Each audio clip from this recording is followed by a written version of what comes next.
Okay, so we're just gonna go ahead and jump right into it. Um, Mostly because we're trying to avoid that UI issue that seemed to have cropped up last time. I'm hoping that by starting directly to the live scene, it's going to fix that, but we'll have to see what happens. Okay, so we're just gonna go ahead and jump right in.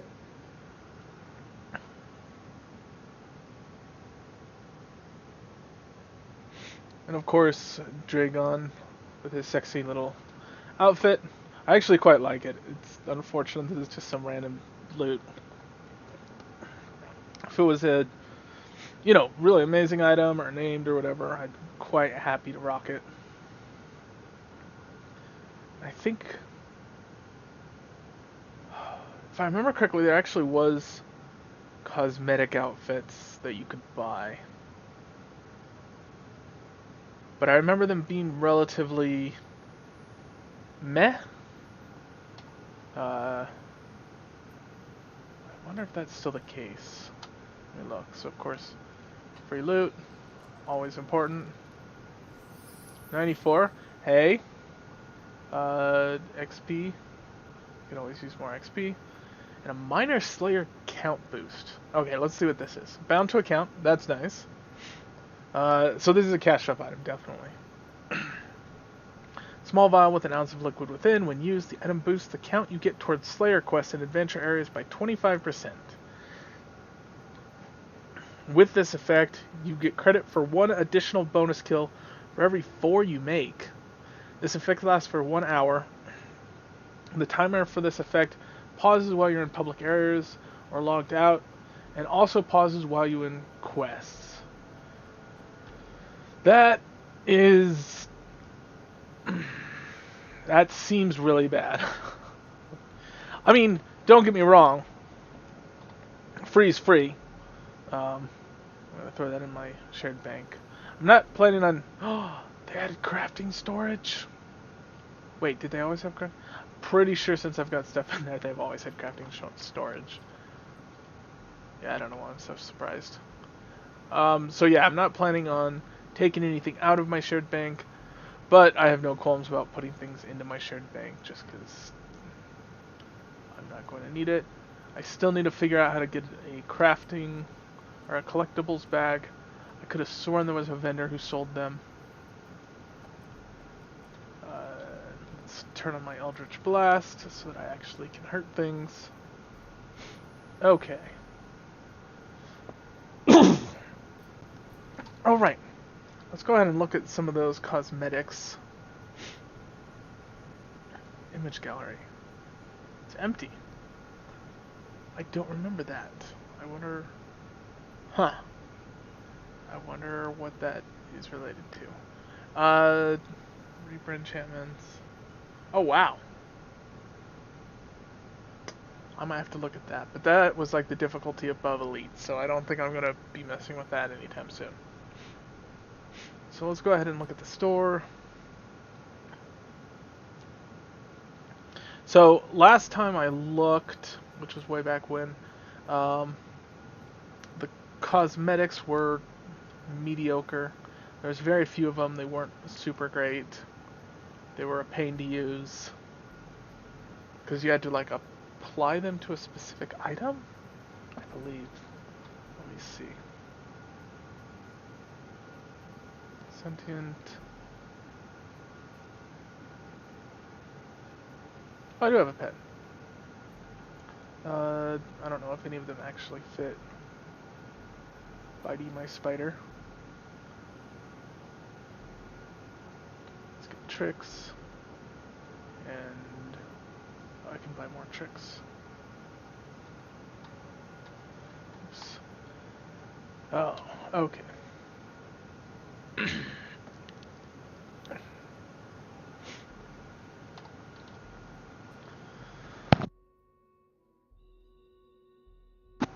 Whew. I don't know why, I'm just very coffee today.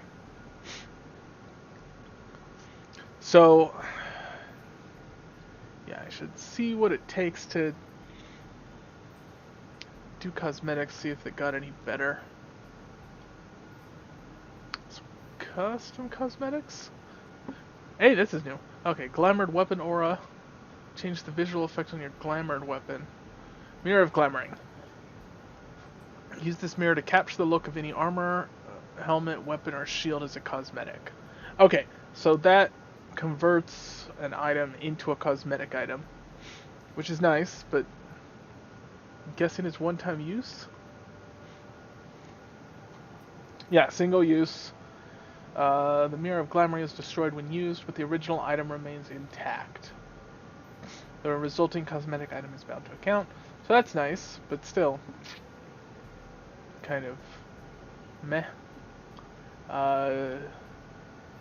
Yeah, this is more or less what I remember. So, like, for example, let's look at some of the robes. So 795. Oh, it's been a while. I believe that's like $8.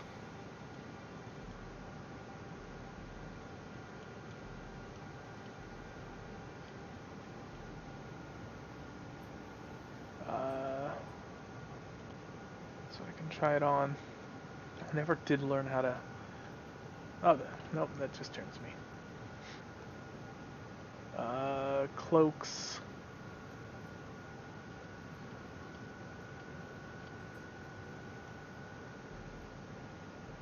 Yeah, just not great. Okay, so it looks like for the most part I'm about right. $8 for 600 points. $35 for 3150. So yeah, it's about a penny each. So I have about $20. Yeah, that's about right. $20 worth of DDO currency left. I think I had like 40 when I started. I bought some account. I remember way back when there was all sorts of hey, ingredient bag. I like it. Okay, hail and well met. Are you interested in crafting your own magical equipment? Fabricators Guild is opening and crafting all of those with the desired skill. As part of a recruitment drive, we're offering free tiny ingredients bags for carrying crafting ingredients. I mean, I'll take a bag. I'm not going to be doing crafting, but free bag. Gather. Hey, I've got some things, so that saved me 2 slots. Okay. Oh, you still got a quest? Where can I find the crafting?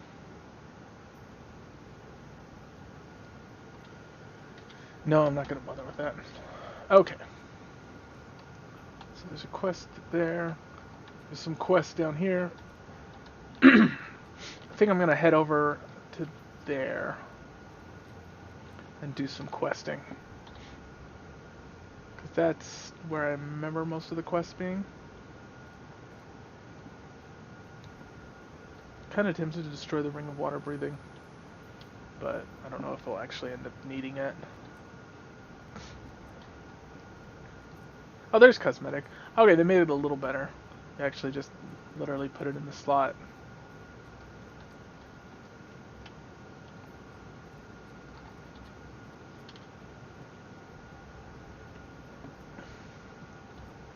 Okay. Mistress Ahura, seeking your fortune in Stormreach? You remind me of a young warlock who tried to walk the Butcher's Path not long ago. The Butcher's Path? What place is that? The Butcher's Path is a stretch of kobold-infested sewers here in the harbor.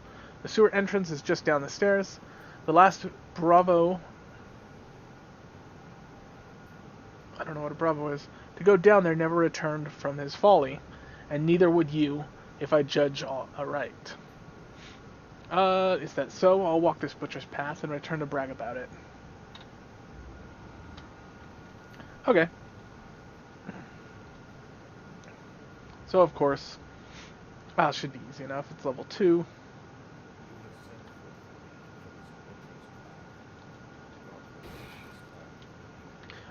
Which actually, yes. So, that's one of the things with XP they don't really point out. So, highest level player is 4, adventure is level 2. So, I get a 10% XP penalty It's not as bad as it sounds because just like these kind of bonuses and penalty, it's affected on the base. So it's more like 2%. Much more of a factor is that once you start doing streaks, or you keep doing a bunch of hard missions, or you keep doing a bunch of elite missions, of course buffs.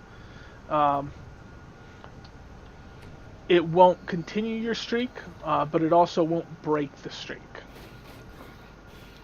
And so there are a lot of quests where they're worth a ton of XP, and so you want to do them on all difficulties because you get stuff like first time completing the difficulty plus 25%. Also, it gets past the ransack mechanic.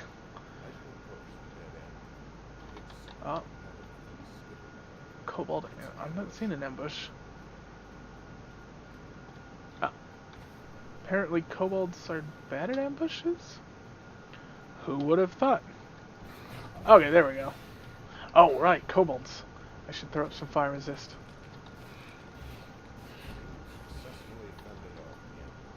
Nice. Oh, that was worth it. Yeah, so the way the ransack mechanic works, if I believe... Oh, it's been a while. And hopefully there was some annoyances with this system. Hopefully they've fixed some of them. So this might be fake news. I might be telling you information that is no longer accurate. But as of the last time I played, this was how it worked. What would happen is the first time you would run a quest, you would get a normal bonus, or hard bonus, or expert bonus, or not expert, elite, whatever kind of bonus. And then the second time you ran it, you would get no bonus. The third time you ran it, you would get no bonus. The fourth time you would run it, you would get a penalty. And it was a penalty of like 10%. And then the next time you ran it, there was a penalty of 20%. And then the next time you ran it, there was a penalty of 30%. And then the next time you ran it, there was a penalty of 40%. Etc., etc.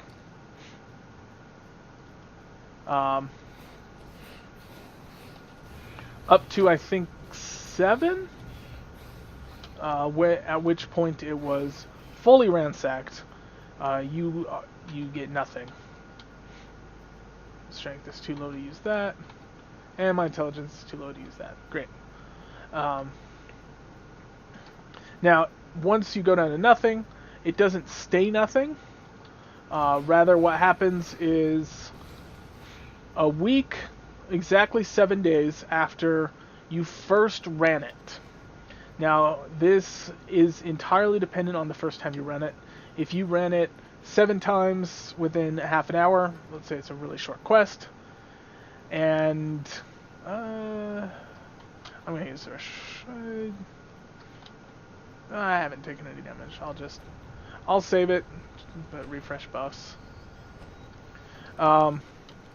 If you ran it 7 times within the first half an hour, then exactly 7 days after you finished it the first time, it's reset. If you ran it every day at 1 o'clock, that's your daily, so to speak, then 7 days after the first time you ran it, it's refreshed.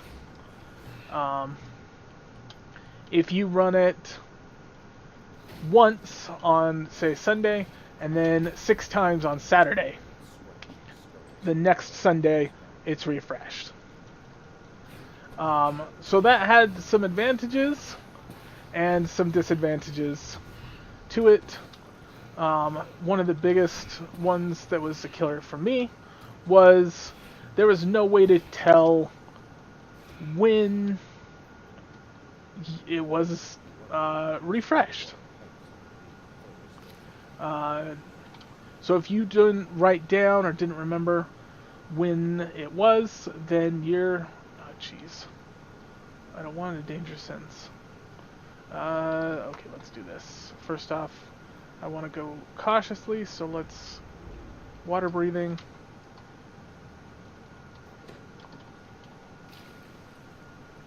And then just kind of hope for the best. Wait, my fire resist wore off. Oh, I didn't refresh that one.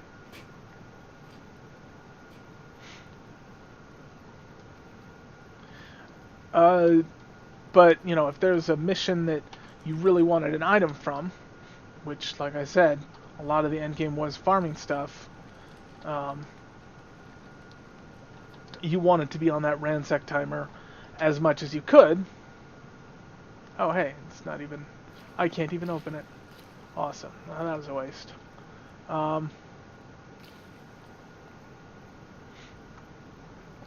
Yeah, like, if you wanted to be on it as much as possible, it was just kind of a pain. More than that, as well, is each chest was on a ransack timer. Now, that might sound like the same thing, but in reality, it often wound up being quite different. For a couple of reasons. The first one was there was certain chests that were super easy to get, though I can't remember any right off, where people would literally just go into the quest, open up the chest, then leave, never actually completing the mission. So they didn't get any XP for it, but they still got the loot. And so, you know, it's good to know when that mission when that chest refreshed. There was also, for example, some chests that only come from rares, some chests that don't spawn every time. There was weird mechanics in terms of like random rewards based on optionals. So especially later on, some of the quests would... Oh, nice. Some of the quests would have... My strength is too low. Like, oh, if you completed this puzzle, or if you did whatever, then you would get a bonus chest. And so that bonus chest would be separate than the actual end of mission chest. The other thing, and of course chests don't give XP, so you couldn't have the standard ransack mechanics. What you got instead was a downscaling of the chest. So chests are traditionally equal in level to whatever the mission level is. Now there are some exceptions, some chests that are notoriously higher level, some chests that are notoriously lower level. If you remember back to the tutorial, there was chests that always dropped the same item. Those are special cases. But for the most part, this is a level 2 mission. All of the chests will have what the game considers to be level 2 loot. So instead of having a negative 10% XP, once you start ransacking it, you instead get instead of getting the negative 10% XP, you instead get negative 1 chest level. So let's say I decide I really like running the Butcher's Path and want to keep running it as much as I can. The next, I'll get... Oh, nice. I will get a level 2 chest the first 3 times. After that, it'll become a level 4 chest, or a level 1 chest. And then eventually it'll become a level 0 chest, which I think can drop something. But I think usually it's just like a little bit of gold, because there's always some gold that drops. The other thing is like this, Ring of Time, which is a named item. So it's not a Ring of Slow. It's got a specific name, Ring of Time. It only drops from this chest in most cases. There are a few exceptions, items that can drop from multiple chests, universal rares. Like, for example, there's a Luck Blade, which has gone from being one of the most amazing, incredible items you can get in pen and paper because it comes with wish spells. 2 being extra mediocre. Even for the time, it was pretty mediocre. You know, even when the game was like brand new. But for the most part, specific items come from specific chests, and that's one of the advantages of the wiki.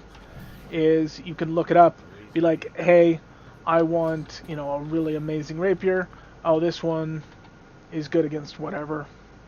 Where does this rapier come from? Apparently I didn't find their hidden treasure. It might have been behind one of those locked doors or whatever that I wasn't able to break into. So once you have... Anyway, once the chests... discipline... will... That's odd. Very strange, specific fortification. 43%. Okay. Okay. Magnetism. I don't need. Ice lore. I don't need. Kopesh.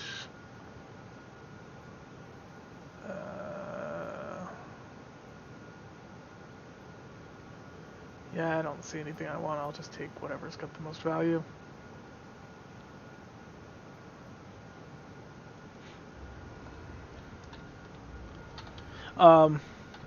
So once it starts getting ransacked and the chest level goes down, not only does the quality of loot that comes from it start going down, but the named items no longer drop from it. Hey Scrag. Can you help Scrag? My family kicked out of the sewers where we lived for years. Nasty guards tell us move, but we don't want to move. Guards send in hungry dogs to chase us out. So what choice we got? Sorry Scrag, I won't kill any dogs. They're just doing what they're trying to do. No fight, no fight. Scrag like dogs. They're not bad, just hungry and afraid. They need to find way out, and then they leave. You show them the way, no fight, okay? Well then you got yourself a helper.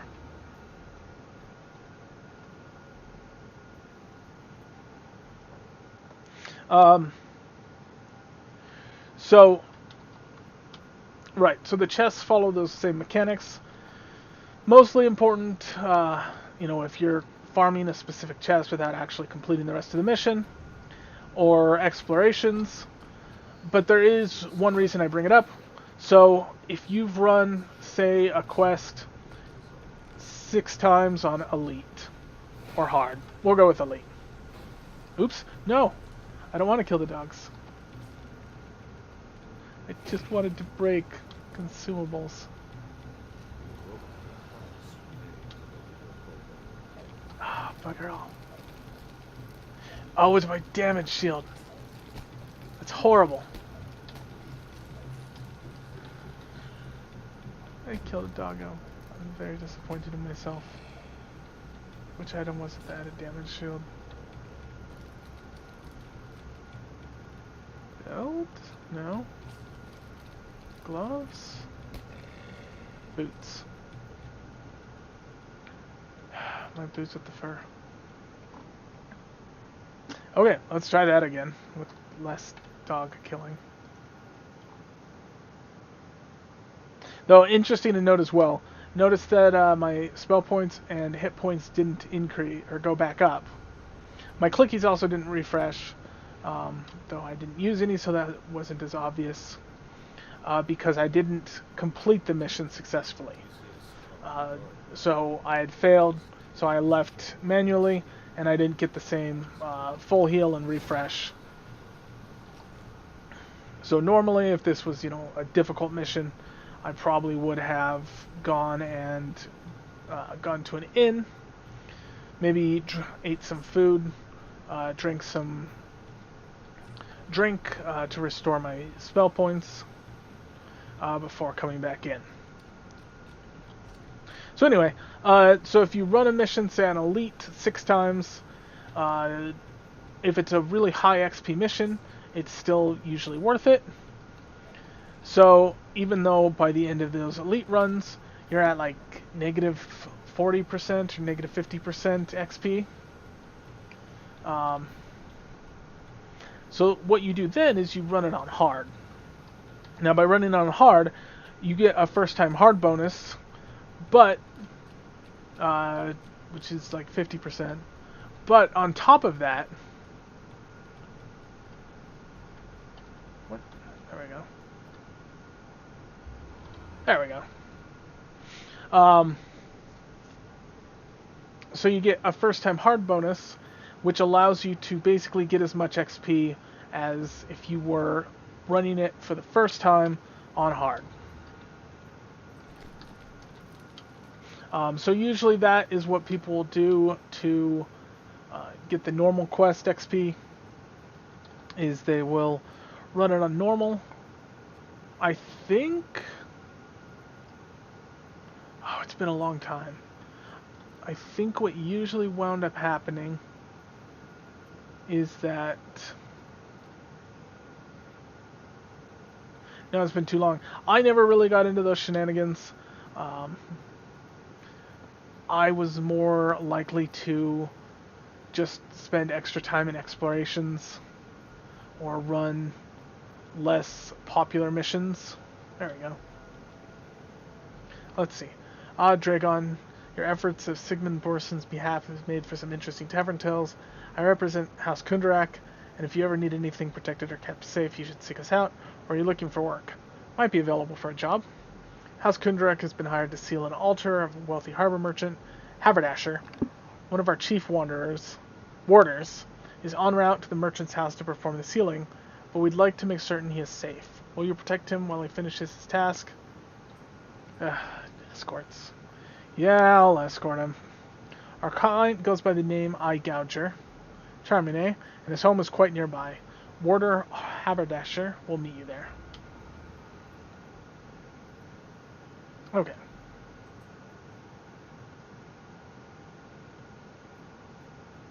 Oh, hey, look. Doldorn, I thought they'd never send help. I had to hole up here.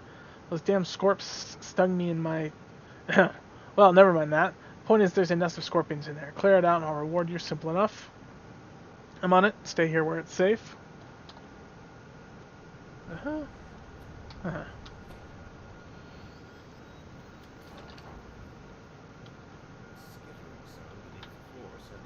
Okay, so I gotta kill all the scorpions.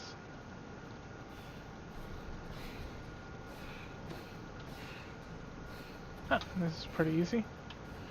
Good XP too for the difficulty. I might do this. House Kundrak's an important faction. Oh, and a name. Let's nuke the name. Nice. Radiant, Sonic, meh.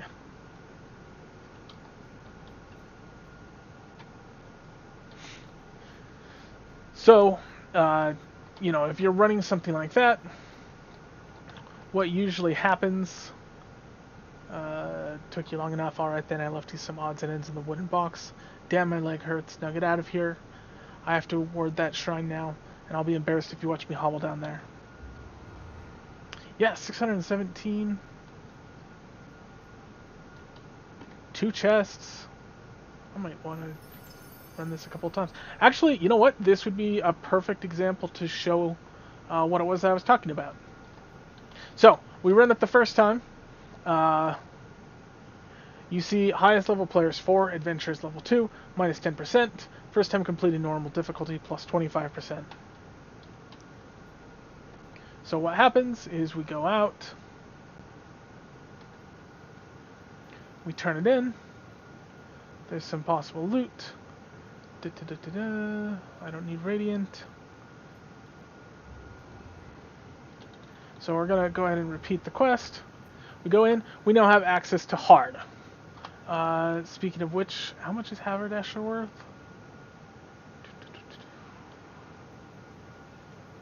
Come on. Oh, I can search.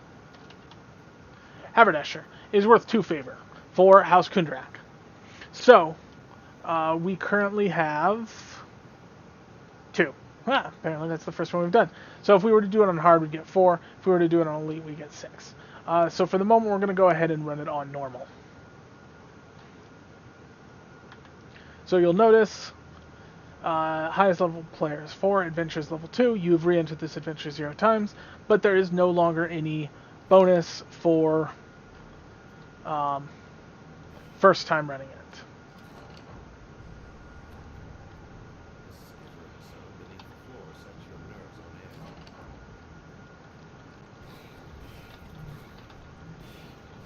So we kill the scorpions. Da-da-da-da. Of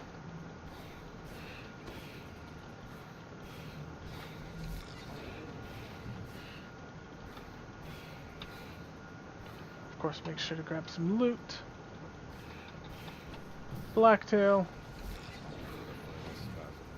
So now this may also be a good example of the chests. So I don't know if Blacktail always spawns, but if not, that would be a good example of an optional chest. Because the chest comes from having killed not Haberdasher, killing Blacktail. Okay.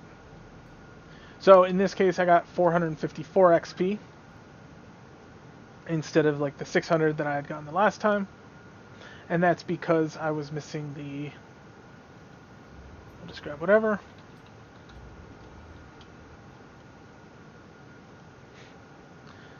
I was missing the normal XP boost. So now we're going in. Okay, so it even says it. So you'll notice it says current quest ransack penalty. Okay, so it's 20% each time. Quest ransack is a stacking penalty for repeatedly playing the same quest. You may play each difficulty level once per character per incarnation without incurring quest ransack penalties. After that, each playthrough will add a 20% stacking penalty to base XP, up to a maximum of negative 80%. Every day, the penalty is reduced by 50%. Okay, so instead of doing a full clear once a week, it does 50% per day. So that's nice. I don't know if chests still work the old way. That kind of makes it worse if they're on different systems. But at least the XP is better.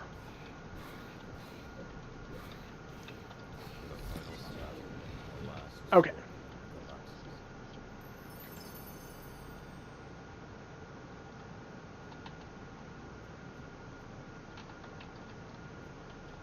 So now because of that 20% XP penalty, we're now looking at 382 XP. So we lost about 150 the first time, and then about 70 off the second time.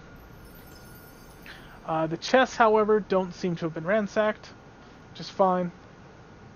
So now we're going to go ahead and run it on hard. So we've already got a 20% XP penalty.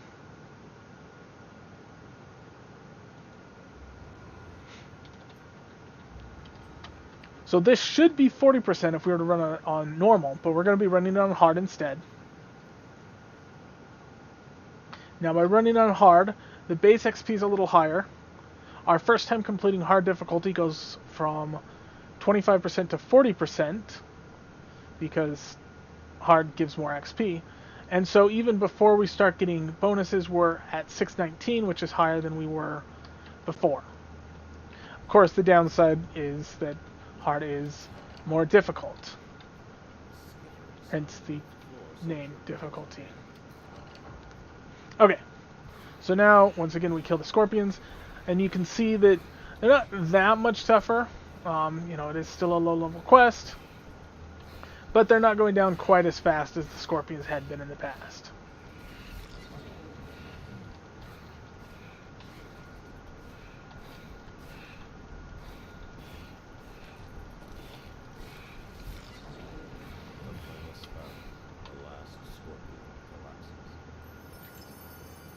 Okay, so the chest is still fine. Maybe Blacktail does spawn every time. Or maybe it's just either unlucky or something. Anyway, so now we're going to talk to Haberdasher. So we get 677. So now what we're going to do is we're going to go back in on Elite. Now, if we had done that one normal, we would have gotten negative 40% XP. Boots of Good Guard. Let's see. 10% bonus to movement speed. 1d8 good damage instead of fire damage. I mean, that sounds better, sure. I need to go to a vendor.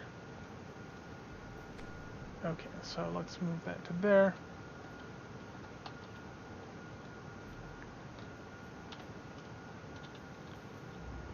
So now, at this point, we would be at negative 6. Yes, negative 60. However, because it's our first time running Elite, not only is the base XP a little higher, we get the first time completing Elite difficulty. So just right off the bat, we're at 823. So we'll talk to him. Downside, once again, the difficulty steps up. So the Scorpions should still be doable. But, yeah. So you can tell they're definitely taking a lot less damage. Right off the bat, well, that was a crit. You can tell it's a crit because it was in bold. Or maybe not. Maybe it's just damage. Yeah.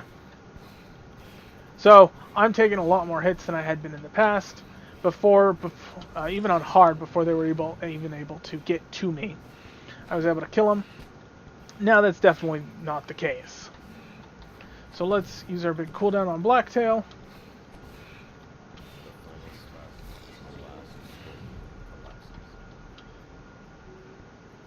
Okay. So we loot that.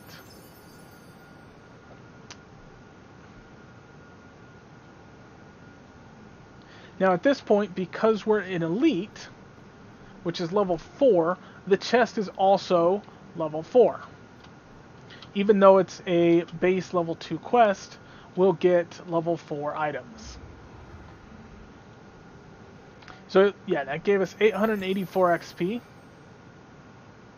And you can kind of see here, so we got a +2 shocking Kopesh at feeding. Most importantly is the minimum level 4. Not always the case where, you know, if it's a level 4, you're going to get level 4 items. Sometimes you'll get stuff that's a little higher, sometimes you'll get stuff that's a little lower. But it's generally a good guideline. However, the end reward is not dependent. So the end reward is going to give us the same thing, regardless of what difficulty we did it on, because they don't know. Though all these things are like level 4 and 5. Maybe they changed it? It used to be that they had no idea what difficulty you did it on when you turned the quest in. So yeah, maybe that's changed. That would be interesting. Huh. So now what we're going to do is we're going to go back into Elite. So this is going to be our 6th time entering it. Oh, interesting. That changed too. So at this point, it used to be they did count against you, but it looks like running hard and Elite the first time did not count towards our ransack penalty.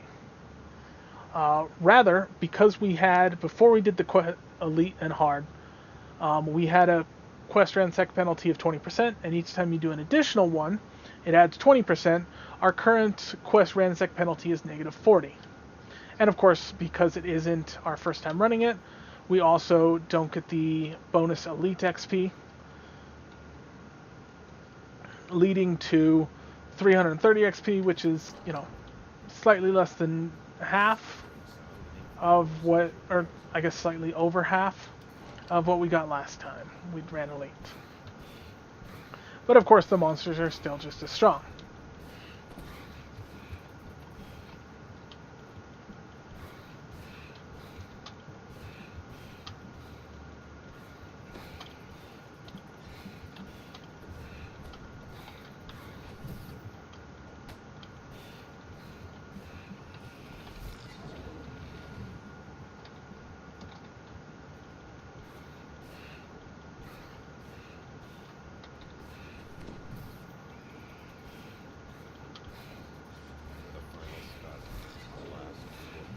Okay.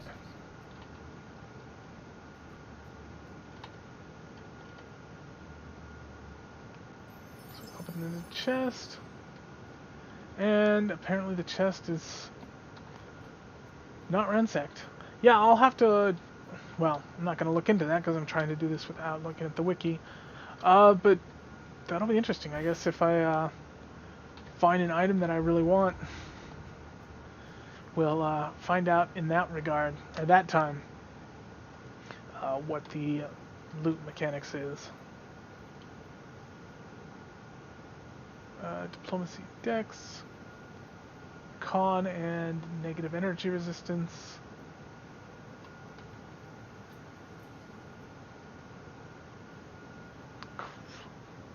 Evil Guard. Oh, 2d6 evil damage. Versus... Wait, what are those? What are those boots? I thought I had gotten good boots. What?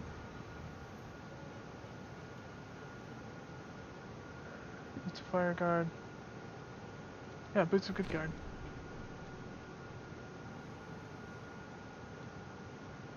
Apparently I equipped the wrong ones. Interesting that those are minimum level 5, whereas my current boots are 4. I could have sworn weapons and armor had even level minimum levels, and then other slots, bracers, rings, accessories had odd levels, and every +1, or was it the other way around? And then every +1 enhancement increased the minimum level by 2.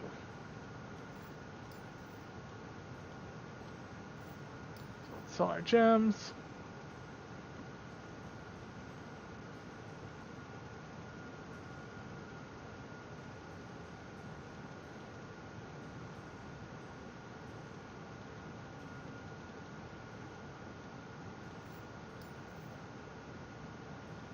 Great. So I think we've got most of the harbor taken care of. Is there any more quests? I guess there's a couple down there, but I think those are higher level. That's Kenneth. Yeah, I'm pretty sure that's like a level 14 quest line. So let's go ahead and head to the market. So Stormreach is broken up into like 5 or 6, something like that, different areas. The harbor is the lowest level. After the harbor, you go over to the market. Then there's like a House Fjarlund wing, a House Kundrak wing. There's a 12 wing. I don't remember all the wings. But basically they have slightly higher levels, though there is some overlap. Usually by about 12 or so, you've gone to a new city, though there are some exceptions. Okay. I could try doing a raid. I don't know how well that would go solo, but it would be interesting. Okay, I've sold so much loot here. Subterrane is a super high level exploration. Yeah, you have to be level 14 just to enter. That has some really fun stuff down there. So what we're going to do is we'll go ahead and pick up the Shan-To-Kor. Well, first off, we're going to change our binding point to the Rusty Nail, because I like the Rusty Nail. Yep, resurrect me here when I die. And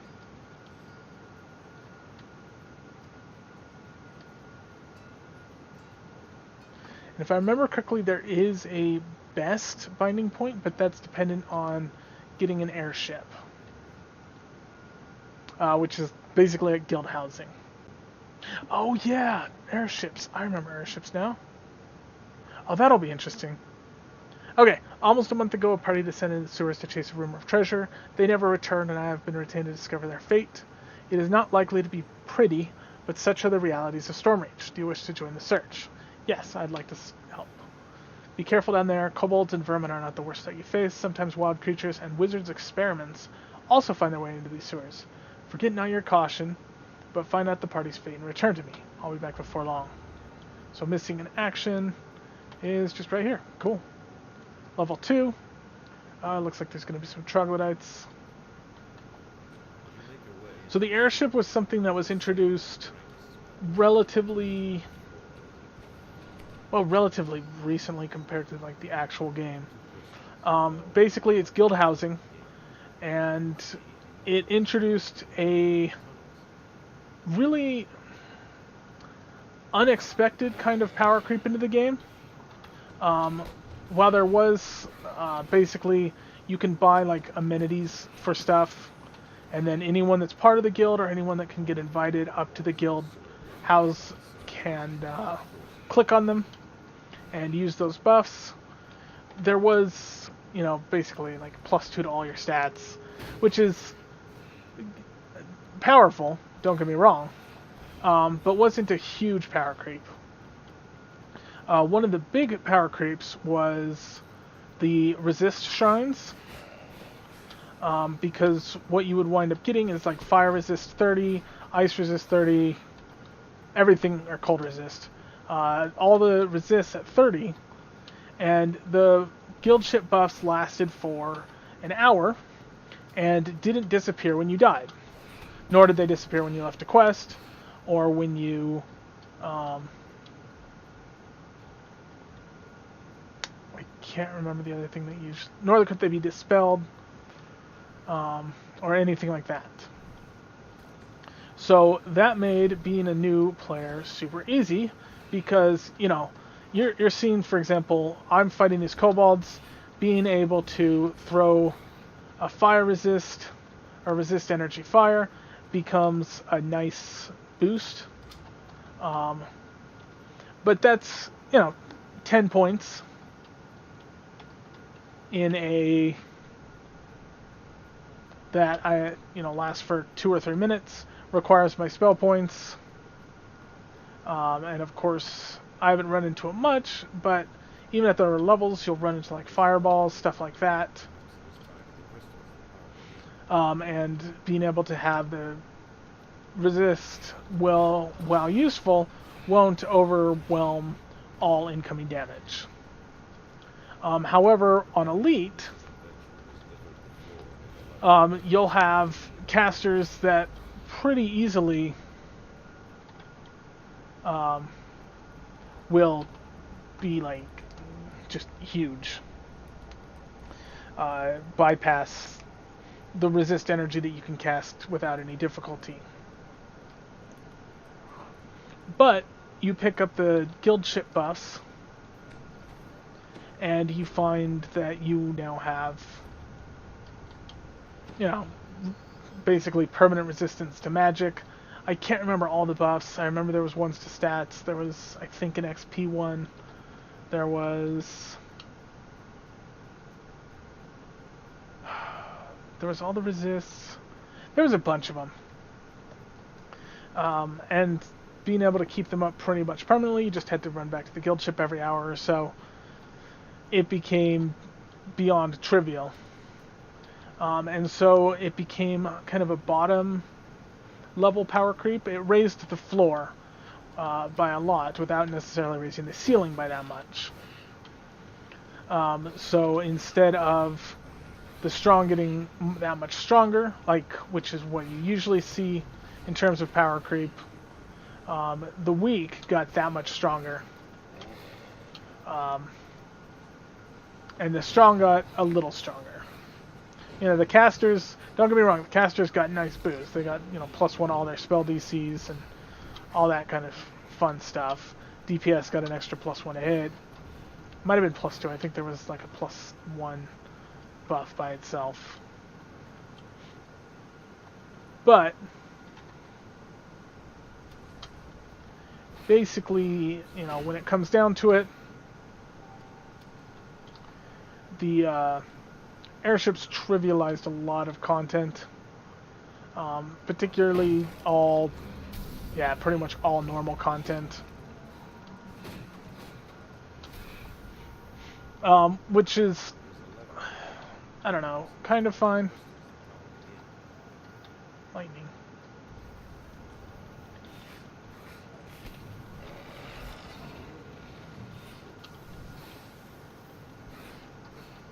Yeah, come on. Because while, you know, it made things a lot easier, the meta of the game was, it was such that normal wasn't being run pretty much ever. Maybe a first lifer, but even first lifers would usually just join a group with a high level and have them open, or you know, a multi-TR or someone that's got a subscription, or I think you might even be able to buy being able to open it on higher difficulties.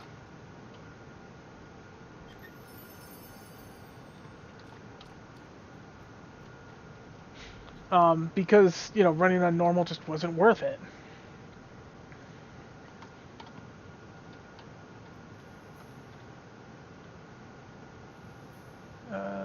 Healing lower, combustion, don't care. I'll just take that. If I can. There we go. In fact, I wonder if they ever did add an item that lets you open higher difficulties. I should check on that. Because I know people were asking for it. And people have been asking for... Well, so there's this interesting trend that you see, not just in this game, but in most games, is the people that have subscriptions, well, most games that have like a optional subscription. But the people that ask adventure packs, so this is great. It lets you like get content basically. That's kind of your DLC. But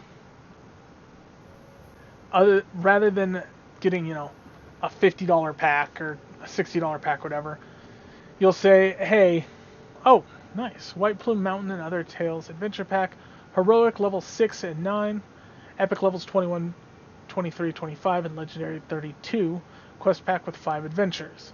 So this one tells you, okay, there's 5 adventures.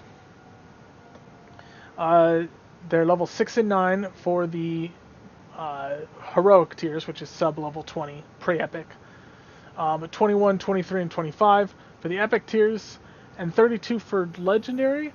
I don't know about legendary. That wasn't a thing when I was around before. My thought is that that's the new epic, like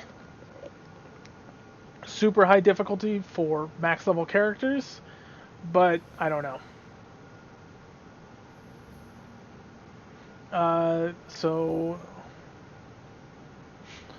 you know, $7, which isn't too bad compared to a lot of DLC, and you buy that. Yeah, Trials of the Archon, $5. You get level 13 quest and level 30 quests, 3 adventures. Dragon Blood Prophecy, level 10 quests, and legendary. Apparently no epic. 2 adventures. Oh, raids. So that one has like raids. Disciple of Rage, level 14 quests, 5 adventures. Ravenloft, 12 adventures, 2 raids, and a large landscape, but that one's $25. So what you can do is, if like there's an item that you want, or if there's an item that you want or content that sounds interesting, you can buy that. Similar to the old pen and paper, you know, when you buy a module, you're like, hey, this sounds exciting. I want to run this. Guest passes are always a horrible, horrible idea. Because it lasts for like 3 hours. It's like 70.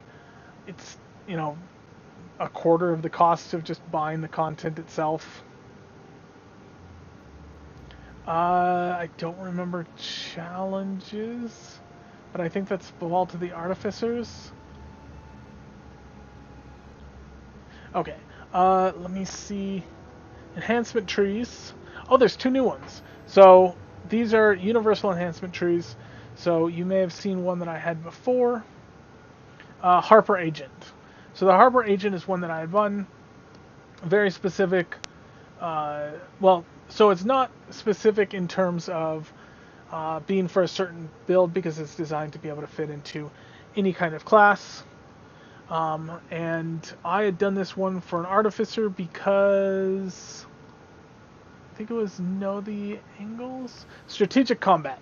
You can use your intelligence modifier to hit with melee and missile weapons as well as hand wraps. Basically, that let me dump dexterity, other than needing it for feats, on an artificer. And so I was able to focus entirely on intelligence, which, as anyone will tell you, running like a finesse character or someone who uses bows and pen and paper, being able to only have to worry about a single stat makes things just so much easier. Oops. So I imagine the same kind of thing is going to happen with those two enhancement trees. I haven't looked at them. I don't know what they have. And there was another universal one, I think Purple Dragon Knight, that was unlockable through favor. I might be completely wrong there. But yeah, Falconry sounds like it might be a pet. Vistani Knife Fighter sounds like just like a rogue-ish type. I don't know. Epic Destinies, I already own them all. Vet Status, I own them all. Additional Hall of Heroes. Hall of Heroes is a horrible, horrible investment, in my opinion. It's entirely my opinion. Basically, it lets you teleport between Eberron and Forgotten Realms when you log out. So you can log out and then teleport from one to the other. It's not that hard to travel from one to the other. I never found it worthwhile. They might have added more to it.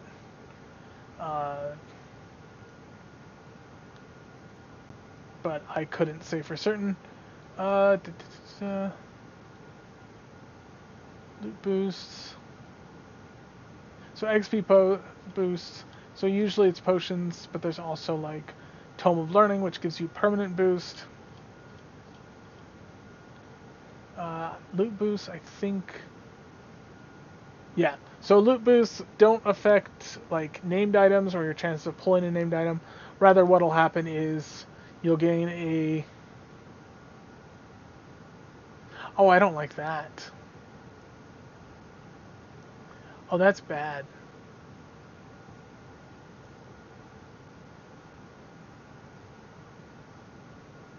Maybe.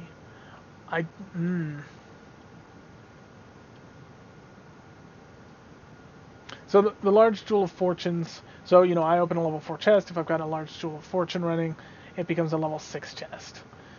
Usually not worth it. However, there is, or at least there was, I don't know if there still is, some strategy involving like running stuff at the highest difficulty on Elite in order to get items that are just so far above what you normally see in loot, usually in the form of like really high tomes, that it becomes worthwhile. Yeah, this sounds like it boosts your random roll, which is horrible. But let me see. Drinking this elixir grants your character +5 bonus to rolls for treasure from chests. For you, not the entire party. This increases your chances of finding maximum effects on your treasure. The effects last for the next 3 hours that you are logged in and in a quest. Okay, I don't know what that means. +5 to your dice rolls. That seems vague. I don't know how it's that much different than the small Jewel of Fortune. But I'm sure someone's mathed it out. Well, maybe it's questing. I really want to know if they ever... Emotes. You guys have been selling emotes. Consumable emotes. Awesome. Healer's kits. Yes. Perfect. Raid timer bypass. Of course, that's always the shenanigans. Bill of Opening, I did know a few people that actually did buy those. Usually it was like really difficult chests, and they didn't want to bring a lockpicker. Success booster for crafting.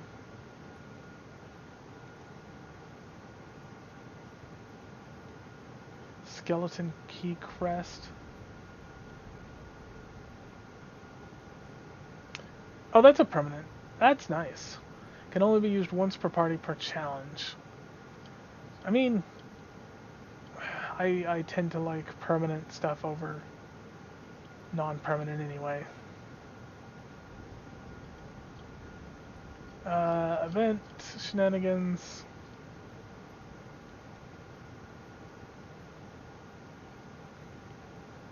Yeah. Okay, so it doesn't look like they ever did introduce the ability to do higher level missions. Let's see. You look like a competent warlock. How would you like to do a job for the Wayfinder Foundation? Yeah, I'm looking for freelance work. Have you ever heard of the Seal of Shan-To-Kor? I'm concerned that it's hidden. I'm convinced that it's hidden deep below the steam tunnels. Someone must retrieve it. From in there, you will need to breach the Kobold's barricade, fighting your way deep underground. That will take you to the caverns of Shag, home of cloven goblins. Their leader knows where the Seal of Shan-To-Kor is. Defeat him and retrieve it. Now, this was a nice change. So the multi-chalice means that it's a quest chain rather than just a single quest. This is also kind of the spiritual successor, I guess, to the Kobold Sewer questline. If you remember, when we had rescued that guy, he had written in blood Shan-To-Kor. Now, you don't need to have run the Waterworks. That's the name of it, Waterworks. You don't need to have run Waterworks in order to unlock Shan-To-Kor, nor do you have to have, like, you could do this one first and that one second. They are two entirely separate chains, but they are, story-wise, one follows after the other. Okay. Rumors are swirling about a powerful troglodyte who has taken up residence in the Stormish sewers, and who has somehow convinced the kobolds to follow his orders. I thought that was normal for trogs. Huh. The last thing we need is love and goodwill between trogs and kobolds. Will you hunt down the troglodyte and kill it? I will try. Thank you. Watch your step while you're down there. The city guard set hundreds of traps back in the days when the sewers were boiling over with evil, and good folk of Stormish were few.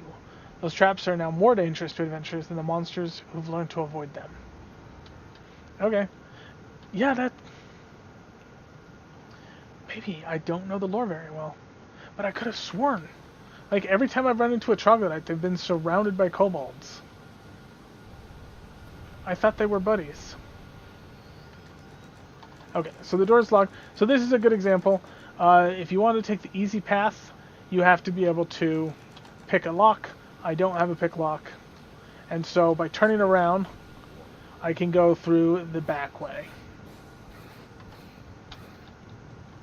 Oops. Alright, kobolds, let's do fire. And I should probably do my boots.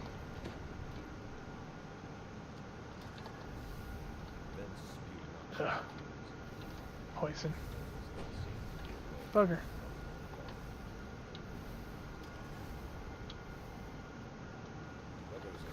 Okay.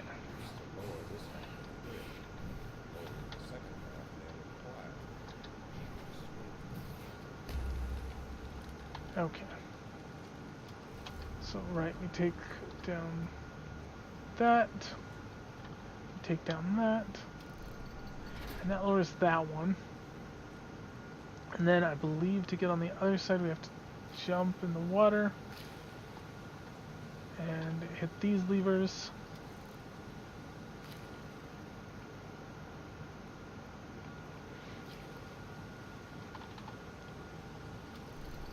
Okay. Now, of course, then I have to swim back, find that ladder, go back up. So the guild ship, dang it. I don't know how they've progressed. Like I said, I assume that for the most part, it's kind of human nature to assume that nothing's changed while you were gone. I know that's gonna not be true, but I don't know what changes there's been to the guild ships. I don't know if the buffs have kind of been stagnated. I have seen that a lot of times in new content on MMOs. I played EverQuest for quite a while, and that was their specialty. Is they would have a whole new mechanic, and it was obvious lots of love and attention and all sorts of stuff went into it, and that was one of the big selling points of intelligence. That was one of the big selling points of the expansion. And then just as soon as the expansion ended, as soon as the next one came out, that was gone. And that's not entirely true. There was a few things that continued and carried over. But one of the ones that I remember specifically was Shrouds. So Shrouding was an ability that let you become a monster. The monsters tended to be weaker than players, but it was, an interesting mechanic, and there was tiers, so like you would play an elemental, and the lowest level was a earth elemental, which was basically a warrior archetype. But if you got enough XP, if you played enough as the warrior elemental, you would get access to, of course, the chest lock. You would get access to, say, the water elemental, earth elemental, some elemental, which was a rogue. And then if you got enough XP with that, then you got access to something else. And if you got enough experience with that, then you got access to something else. Eventually you get, I think it was water elemental. I think I've used water elemental like 3 times now. Which was a enchanter, which would actually, cover different role mechanics and had some, a very specific purpose in a very specific case, which is why it sticks out in my mind. So there, when it came out, there was like 16 different families, 4 or more shrouds per family that you could unlock. They were all very, very in-depth. And then the next expansion came, increased the level cap, and what happened was the level cap for the shrouds went up, which, the same, because the shrouds were every 5 levels. And so, the level 60 shrouds got upgraded to being able to go to level 65. But they didn't introduce any new ones. Which was, disappointing, but people were like, okay, that's fine. And then, since then, they've introduced a few here and there, primarily in the form of beta rewards. So, for example, if you were in a beta, you might get like a snow gargoyle shroud.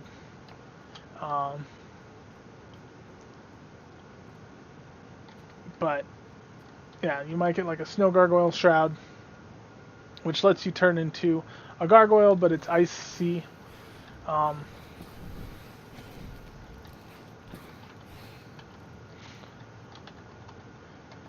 But the level cap never raised from 65. I think even it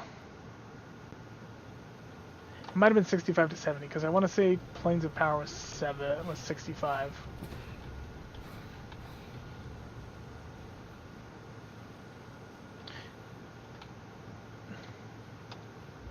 Oops. Oh well, Sacred Helm. I think this is a side one, so let's do that. Those bad habits. Sacred Helm. Griezix, the Kobold Servant, tells you that the key to defeating Shog is to steal his enchanted helmet. Shog's helmet is being kept in the Cloven Jaw stronghold. Okay.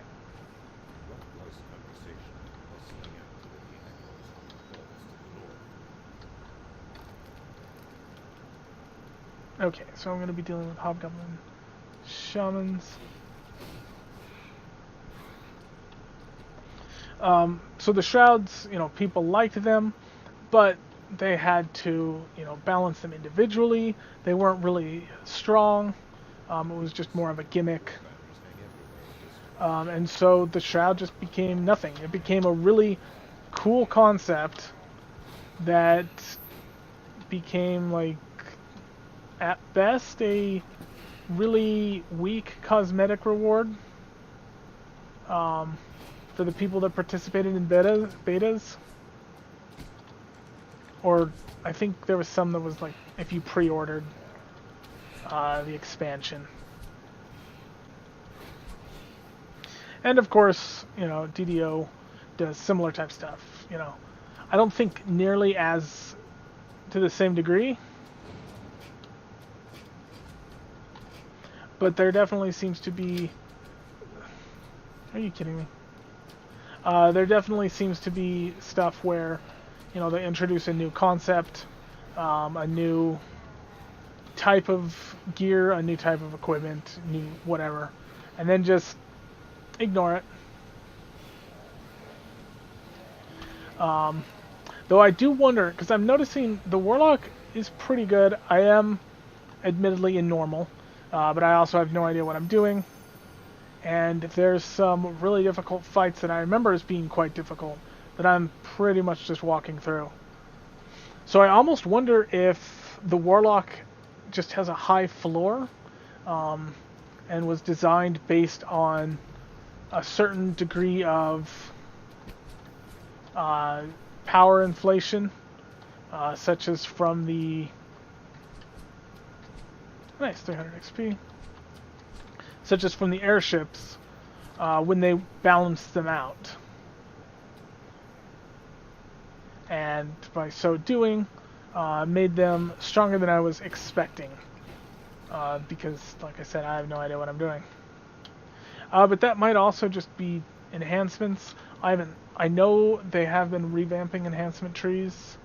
I don't know to what degree. But I know it is a thing, and so it's quite possible that all the new enhancements are all pretty strong. In fact, I remember playing a character, and oh man, did it piss off everyone. Not everyone, a lot of people enjoyed it. I enjoyed it, but there were so many people pissed off. So bards, for the longest time, everyone was supposed to have 3 enhancement trees. But, like I was talking about, that, for the longest time, just got ignored. They came out with 3 for most of the classes, and then a bunch of classes got 2, and they're like, yep, that's it, you've got 2. Just, there you go. And so the Bard had 2 enhancements. I don't remember what they were called. But one was based off of like utility and buffing and healing, and one was based off of like DCs and crowd control. I think that one was Spell Singer. But as most people are aware, bards are they aren't known for being strong. I'll put it that way. So as I've said previously, they had introduced two-handed fighting. They had introduced two-handed fighting feats to kind of balance, or to work with the two-weapon fighting feats. So what they wound up doing is, in the same patch that they introduced single-weapon fighting feats, very much after the fact reminded me of like the Pathfinder Duelist. Is it Duelist? Swashbuckler. And I guess to a lesser degree the Magus, though the Magus is more of like a balance thing rather than like that's his mechanic. And the buff wasn't that huge, I don't think. Basically, if I remember correctly, it gave decent double attack chances which is a chance to, hit twice instead of just once. Why am I rubber banding? And then let you use higher stats. Like, I think the first one that you use 1.5 times your stats, like you were using a two-handed weapon. Then the second one that you use double your stats. So if you have like a strength that gives you +4 damage, with no feats it would give you +4. With 1 feat it would give you +6. With 2 feats it would give you +8. I think it also did the same thing with power attack.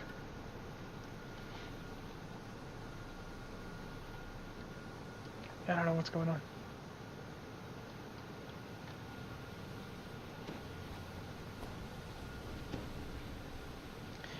Yeah, that's really just obnoxious rubber banding. Oh,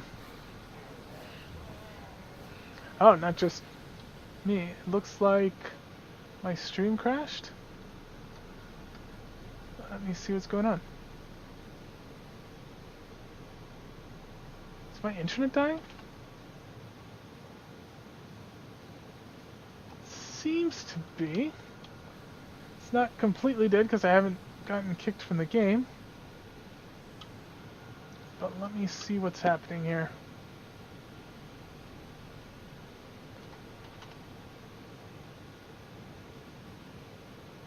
Yeah, it's working slowly.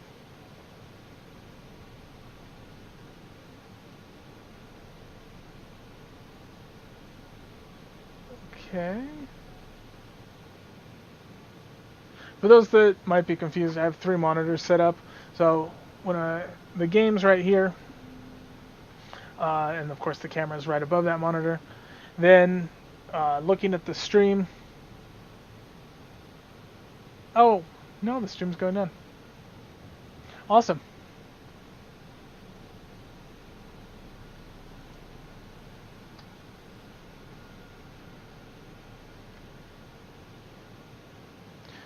So then the stream and any comments or anything are on this monitor. And then I've got the actual eyes on the stream on the one that's up there, which allows me to see if there's any UI problems or anything like that. So it looks like we might be good to go again. Hopefully, I don't know how that looked on your guys' side. Hopefully that wasn't too bad. That also seems to have fixed the rubber banding. Fortunately, my internet isn't the most amazing. It's actually pretty fast. Pretty much the fastest that I can get for the location. And it's, it's a decent location. I live in a fairly decent-sized city, pretty close to downtown. I mean, it's not New York, but I don't exactly live in, the middle of nowhere. Hey, Minotaur, that's new. Probably have to watch out for his charge.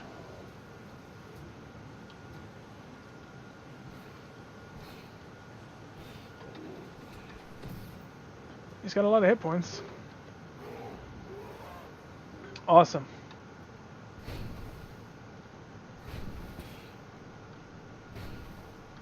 A lot of explosive barrels. Weird.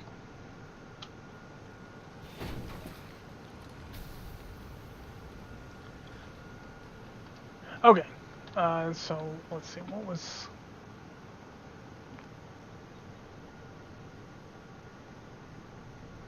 I'm trying to remember what I was talking about before all that stuff happened.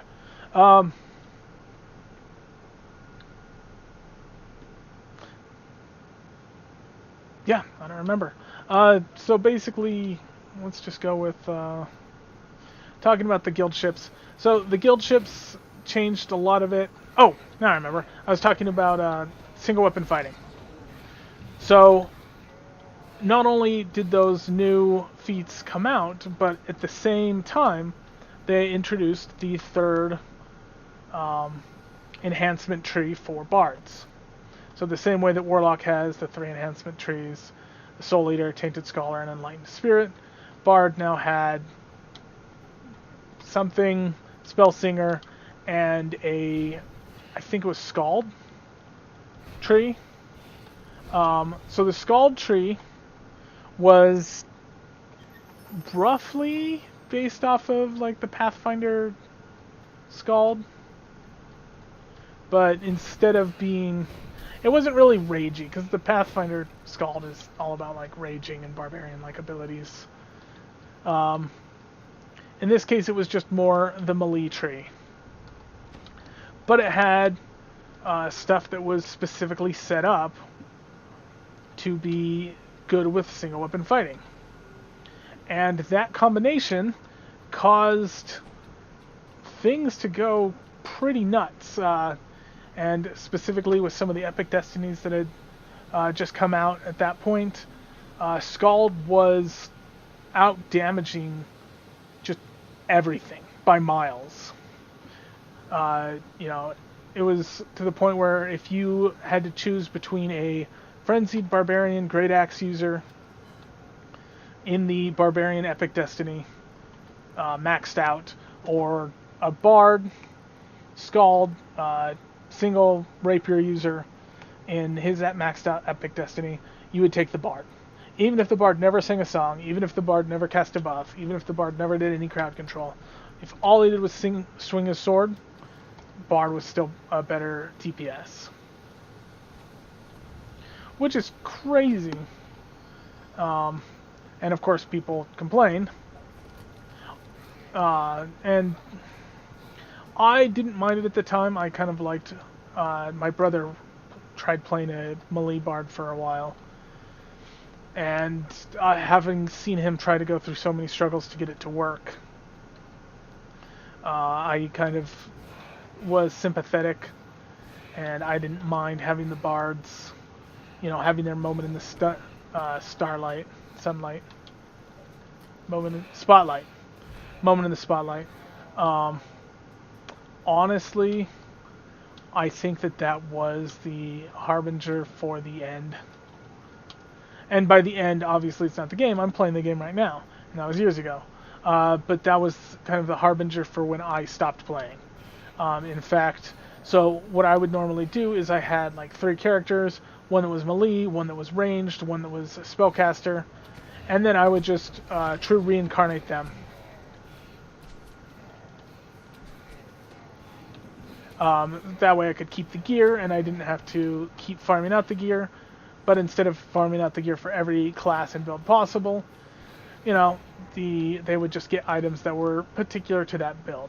So for example, Khopesh is a lot of damage, everyone would want to use it, so I only needed to get 1 set of Khopeshes for my melee character, and didn't have to worry about getting a whole nother set for my ranged character, and a whole nother set for my caster character, and all that, just in case one day I might reincarnate to them. It was also useful, especially in a guild, because while my build might change, people still knew what to expect. If I brought my ranged character, they knew I was bringing ranged DPS. If I brought my caster, they knew I was bringing some either healing or some kind of crowd control, usually both. If I brought my melee, they knew I was bringing a melee guy.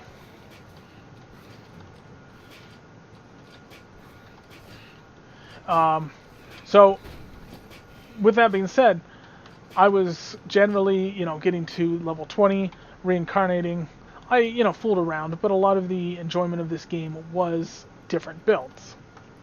And so, I'd get a character to level 20 or so, and then immediately would want to say, okay, that was cool. What if I changed this? What if I did this class instead? What if instead of splashing Paladin, I splashed Fighter and used the feats for this? What if I, built for this item?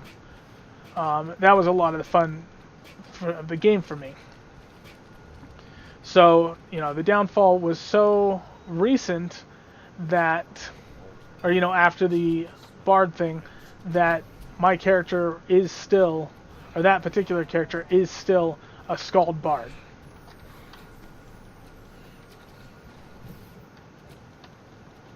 Because what wound up happening is, hey, here's the Scald Bard. They out DPS everything by miles, and have survivability, and have buffs, and have crowd control, and have everything. And so instead of scaling it down, what they wound up doing is saying, okay, well, let's give everyone that kind of damage. Well, it would be nice if everyone got that kind of damage.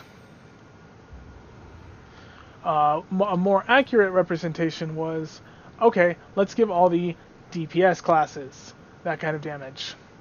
Well, DPS being kind of a vague term, the game's always been about,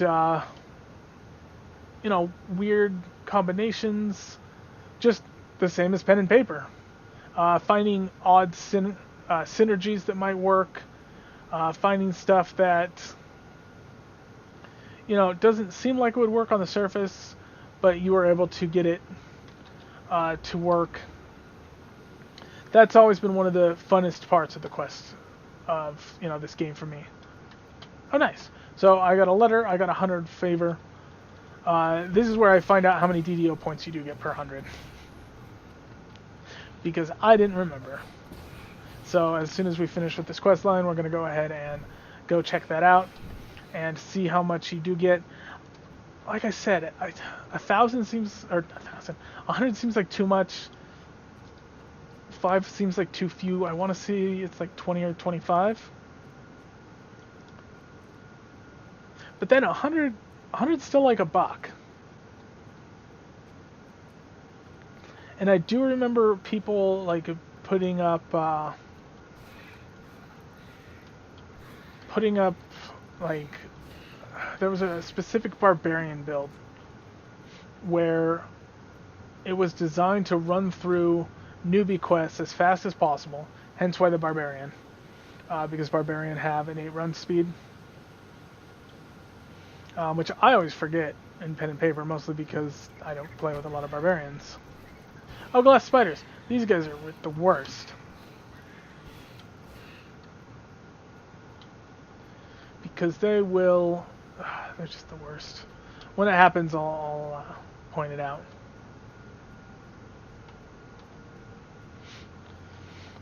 So that was designed basically to run from 0 to 100 favor as quickly as possible, and then delete itself, and then you roll another one, run that one to 100 favor, then delete it, wash, rinse, and repeat.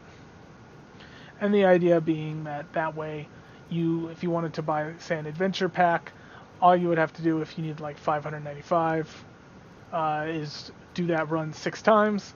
Now you have enough points.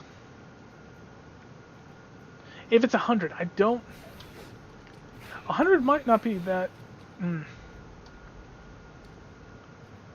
it'll be interesting to see, because I don't... Every time I say a number with any kind of certainty, it sounds wrong. Like, I say 20 or 25, and I'm like, no, that sounds like too little. I say 100, oh, that sounds like too much. 100 also sounds like it's a little too on the nose. Right, but anyway, so what wound up happening is all the DPS characters became super strong because they started getting boosts to their enhancement trees and their epic destinies, and the synergy started kicking in. One of the things, for example, Swashbuckler had, it was, depending on the weapon, it would either give you +1 crit multiplier or +1 critical threat. And I think some weapons even give you like +2 critical threat. Basically, it turned every weapon that it looked that it held into a 17 to 20 X3 weapon, which is crazy. That's what it was, 17 to 20. So if you equip a rapier, its crit multiplier goes up by 2. If you equip a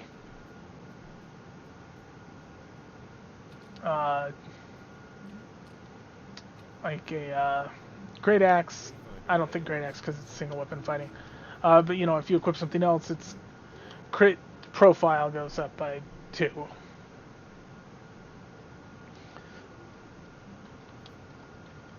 Okay.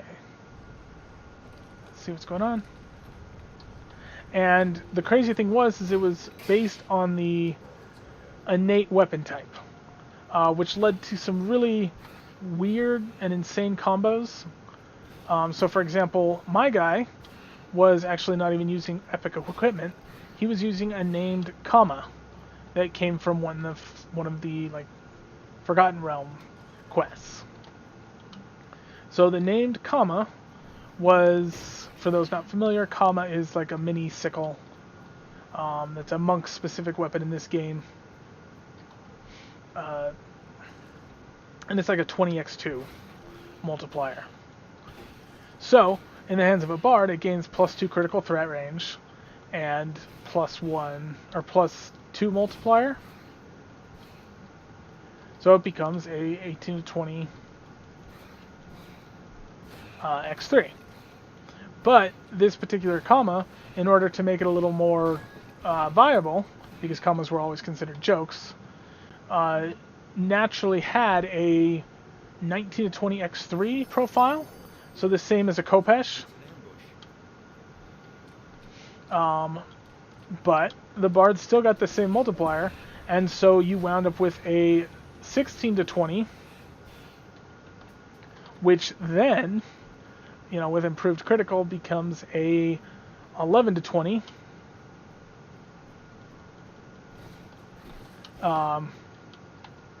Yeah, 11 to 20.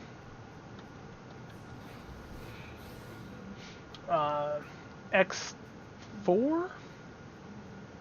X5? I think it was X4.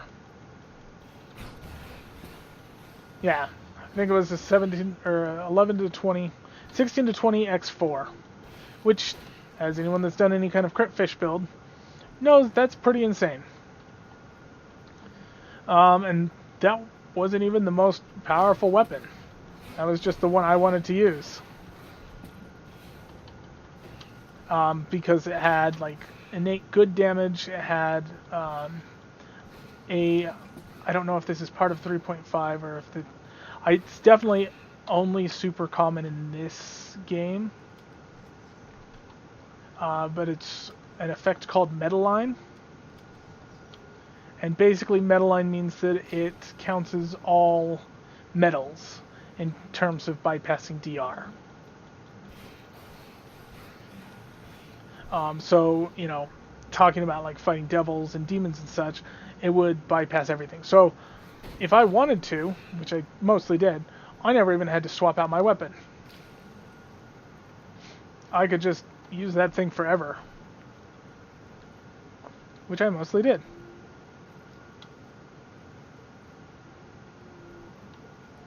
I don't know where I'm going.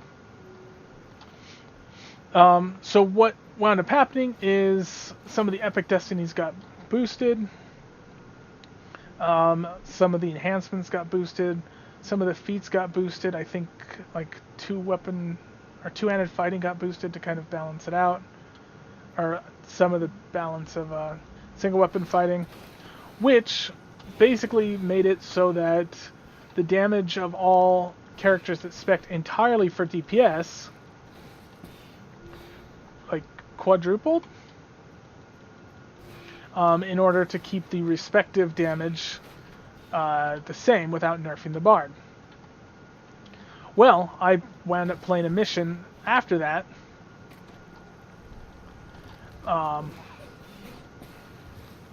with my Artificer. Now my Artificer was spec'd for DPS.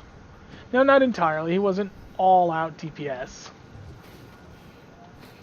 You know, he had utility, he was based around like throwing some buffs, stuff like that. But he was running one of the new quests on normal. Epic normal, but normal. And one of the final fights was this vampire. Now the vampire was difficult because it would constantly regenerate unless you broke these pillars. And once you've broken these 4 pillars, sunlight would stream into the room, which would nerf him and cause him to stop healing to the same degree. Now, of course, you know, I had Constrict Bane stuff. I took down the pillars without much difficulty. And I had everything I needed to bypass the Vampire DR. I had Silvered Weapons, I had Holy, which I believe was the DR for vampires with Silver and Holy. And I had it on an Undead Bane weapon. You know, a weapon specialized in killing undead.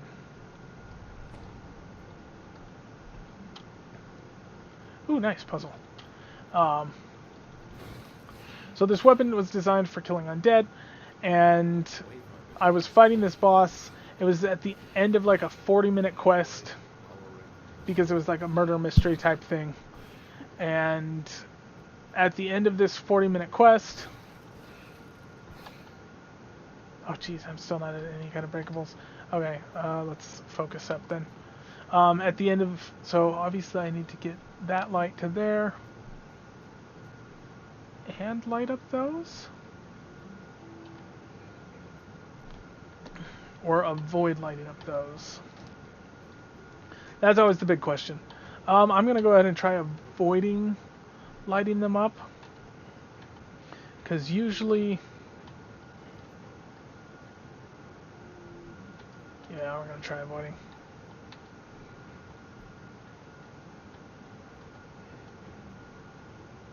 Oops. Bugger.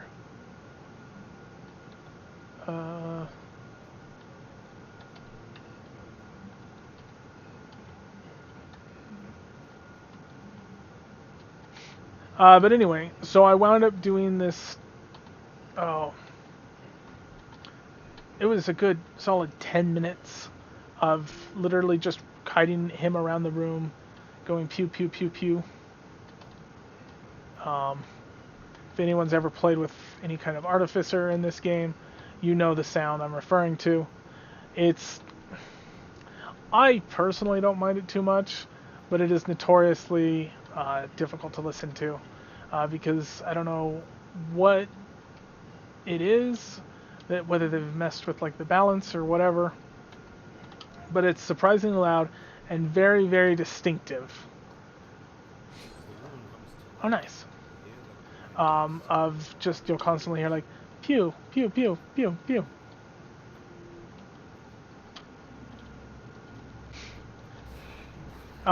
So, you know, after 10 minutes, I was barely able to defeat him on normal. And I was in a DPS Epic Destiny at the time. I was, you know, super prepared. I had DR bypassing. I had my undead focused weapon. I had everything that I should have needed to make him trivial. And it still took forever. And looking at a lot of like the quests that had come out, I think I kind of lurked for a while, tried a few of the quests after that, but the same thing kept happening. And, you know, at that point I'm just like, you know, this game's becoming more, oh, bugger all. Just about, you know, maximizing your DPS. Because if you don't have someone that maximizes their DPS, everyone's going to suffer. Which means, like, the characters that I usually go for, which is high utility, really versatile, highly self-sufficient. I don't think I've actually ever made a barbarian. Though the Occult Slayer did look interesting. I'll admit that. So I might wind up doing a barbarian or something one of these days. But, you know, it felt like my gameplay style was completely not viable. Oh, bugger all. And so, you know, that's part of what I'm going to be looking at. Obviously, it's not going to be till I get to the higher levels or run into newer content. Um, but I do think, it is. Well, I mean, it is what it is, to use kind of the tired expression. That wasn't a great idea.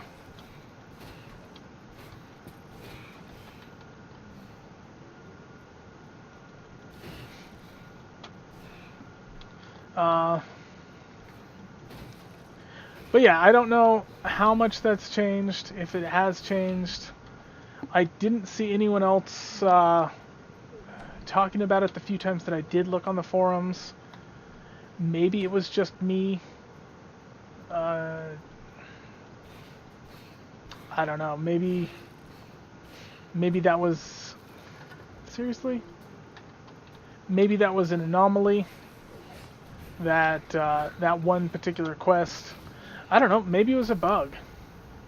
But whatever it was enough for me to... I don't know. What would be the term? Lose momentum? I don't know if any of you guys have ever had that, but you're playing a game, you're loving the game, it's great, and then something will happen. And it's not even necessarily the worst thing or the game's fault. Sometimes it's just you had a bad dungeon party experience. I've had that. I was playing, a DPS or a healer. Really, everyone's liable for it. And I got yelled at for not knowing what I was doing. And sometimes I didn't know what I was doing. Sometimes, I just got yelled at because I was the healer. And you yelled at the healer. I'm trying to remember which game that was, where you always yelled at the healer. I want to say Final Fantasy XIV, where you yelled at the healer if anything happened. Because you couldn't yell at the tank, because you didn't want to offend the tank. And the DPS were pretty much just considered invisible and useless, and had no effect on the fight.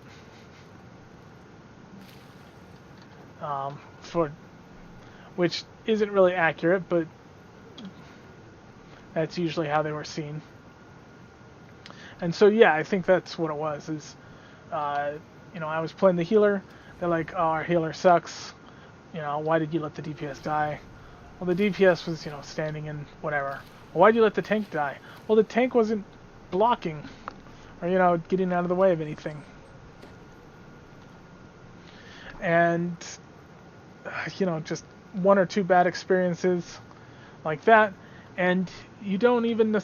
Oh, it definitely happened with ESO. Maybe I'm just easily offended. That might be it. Maybe I'm just horrible at... dealing with stuff. I don't know.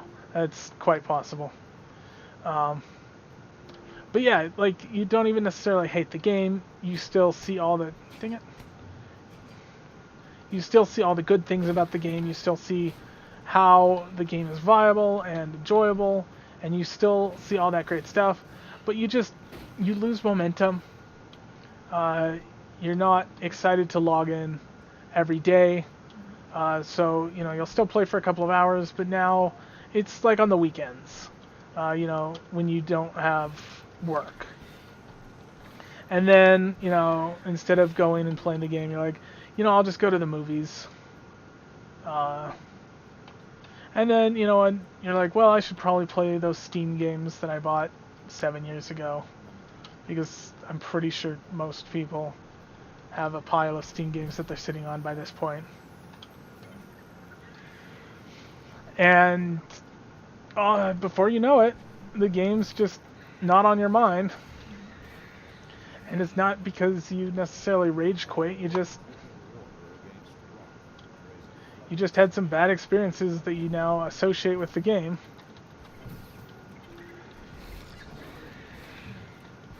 So, yeah, I guess that's the best way to describe how I left DDO. I never hated it. I loved my guild on here, which apparently have kicked me, which is fine. I was gone for like 2 years, so I'd be more surprised if they didn't.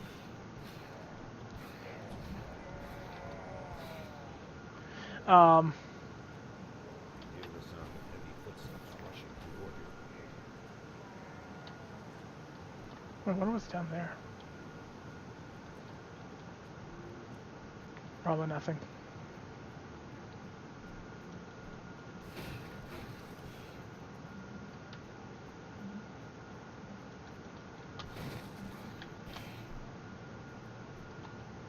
But yeah, and then, you know, you might get interested in another game, and there's just so many games out on the market that all it takes is just to lose your attention for a second. And you stop playing. And then there's just so many other games that are there that want your attention. Definitely, times have changed. Maybe it's just because I'm older. But I remember, you know, back in the Super Nintendo days, when I was a wee lad, we did have a Nintendo, but I never really... I think the only RPG I ever played on Nintendo was...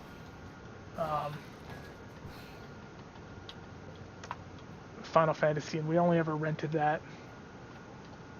And for me, it's all about the games that, like, you just sit down and you can put 10, 20, 30 hours in. Which was definitely the Super Nintendo era for me.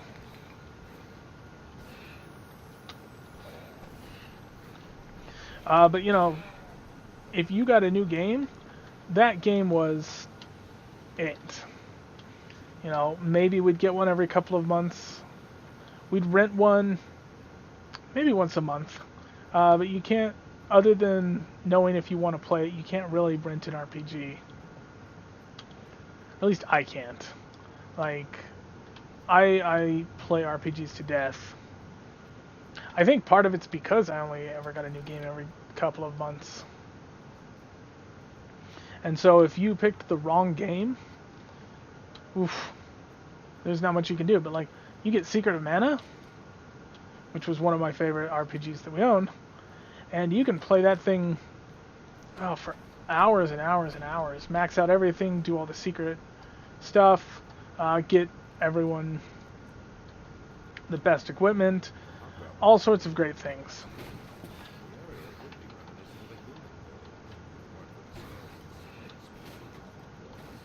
But nowadays it's like, oh, hey, look, this huge, massive RPG is on sale for... I thought there was something weird that I picked up. Might have been a potion. You know, this huge, massive thing, or this RPG that'll last 30 hours or more. Like Cave Story. Cave Story is a great RPG. But shoot, I stopped playing it at least once. I went back to it.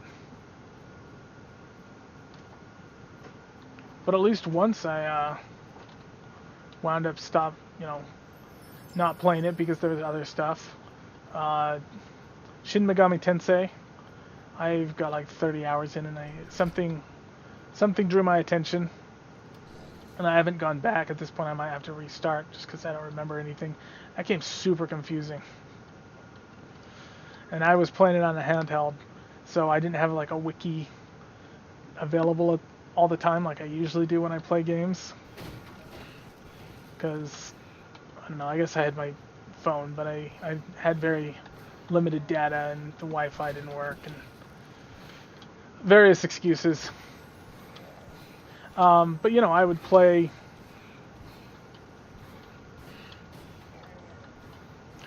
that, and if I didn't beat it, then I'm like, okay, I'm out. $20. And so, you know, getting 10 hours for $20 isn't too bad. The games that I really get a lot of value in, you know, I've got hundreds, if not thousands of hours on. But, you know, Dark Souls I bought for $60, another 30 or so for buying the DLCs.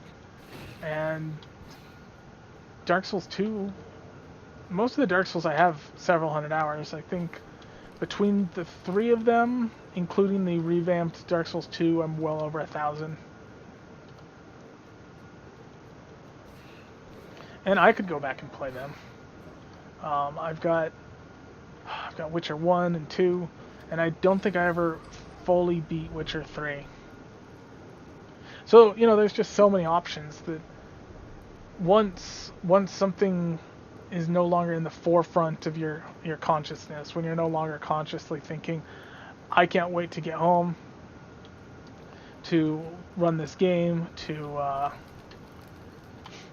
try out this new fight or this new mission, then it just, yeah, it's super easy to forget about the games.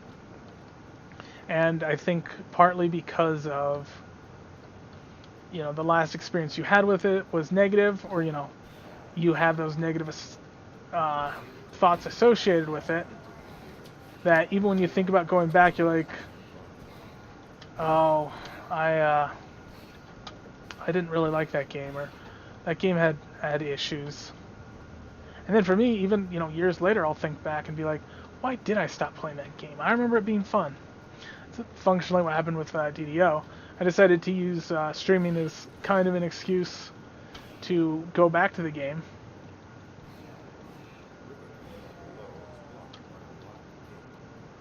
But I would think back, I'd be like, I wonder why I did stop playing DDO. Why did I stop? Because I enjoyed the theory crafting part of it. Stupid. Really, I came back for you and you just knocked me down? I'm just gonna get up again. You're never gonna knock me down.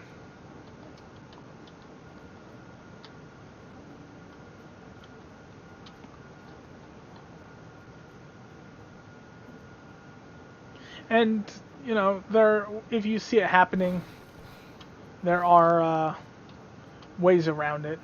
Like, for example, in this case, instead of playing my old character, which I think I had tried it a few months back and I got almost nowhere, because I think I went back to the same arty, or the same ranged character. And so when I played it, I had the same memories. In this case, it's a completely different build. It's a completely different idea. And because of that, I don't have any kind of association with what had happened. And so I think it makes it a little easier to... oh, wow. That didn't do a lot of damage at all.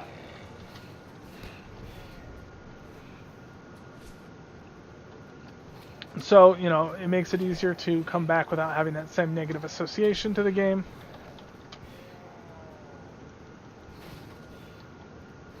Which is, good. It can be good.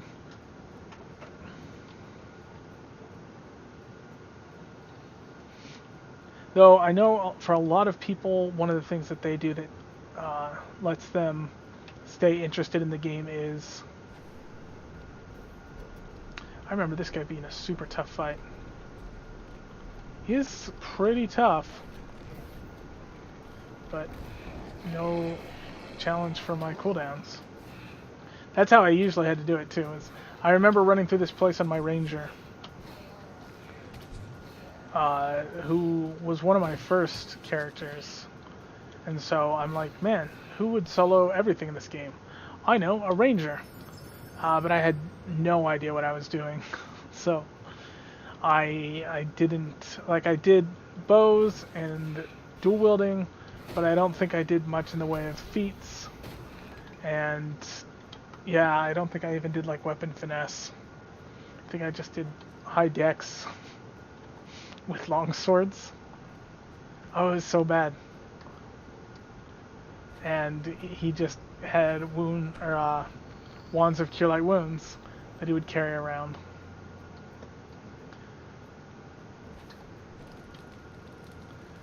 And I would hope that would work for whatever I needed. Okay, so let's return to the river gate. what should be here. No, maybe not. Maybe? Seems like a river gate. It's like someone. Is he here? No.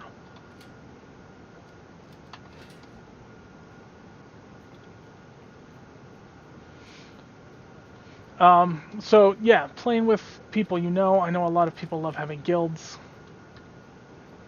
I don't know what it is.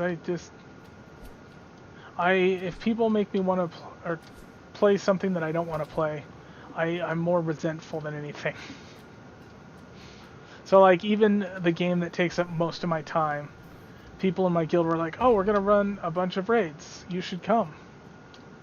And I still wound up feeling like really resentful. I'm like, this is such a waste of my time. I have stuff I wanted to do today.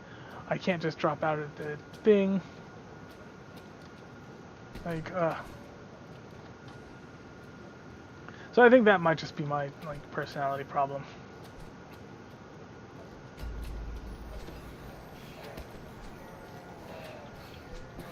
Though, at the same time, while I do have issues with, quitting games, pretty much everyone I know has more issues with quitting games. So it can't be entirely that, because, I have some friends that, I mean, if they play a game for like 2 weeks, they'll get super into it. They'll, be like, "Oh, you need to come play with me." They'll get a bunch of people, as many people to come play as they can. They'll do a ton of stuff in groups. And then, a week or two later, they'll just be like, "Oh, I don't really like the game anymore."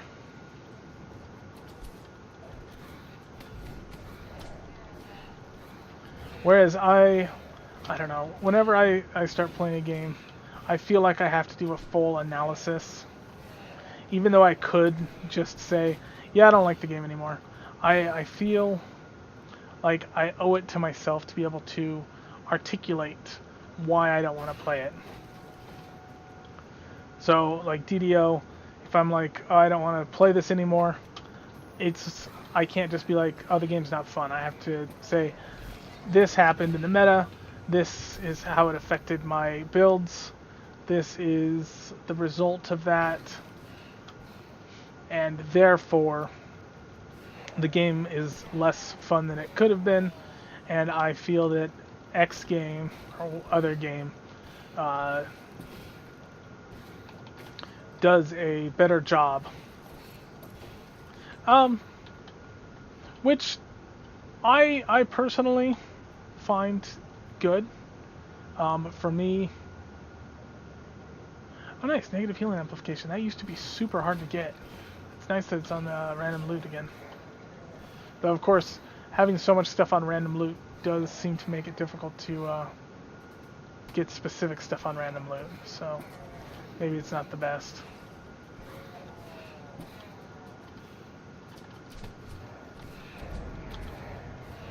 Oh nice, I hit level 5.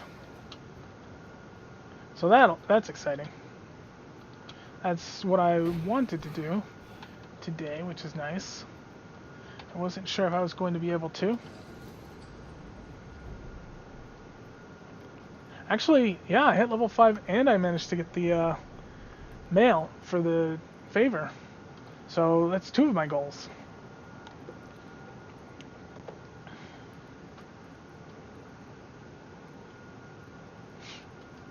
Which is awesome.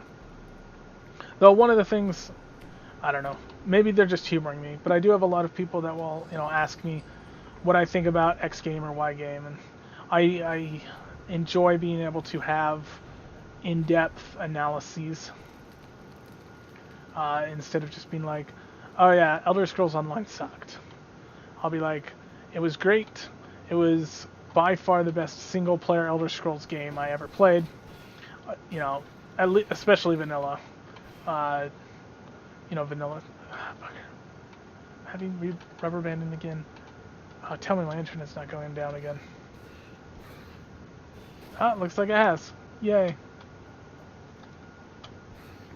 Okay, well, shoot. Hopefully we won't get disconnected. I believe this is like the very end of the fight. Or the dungeon. So that would be horrible. Oh, it seems to be... have to fix itself. So that's some luck, I guess. But like, you know, Elder Scrolls Online, I can go in and I can say, I love their crafting system. I love their...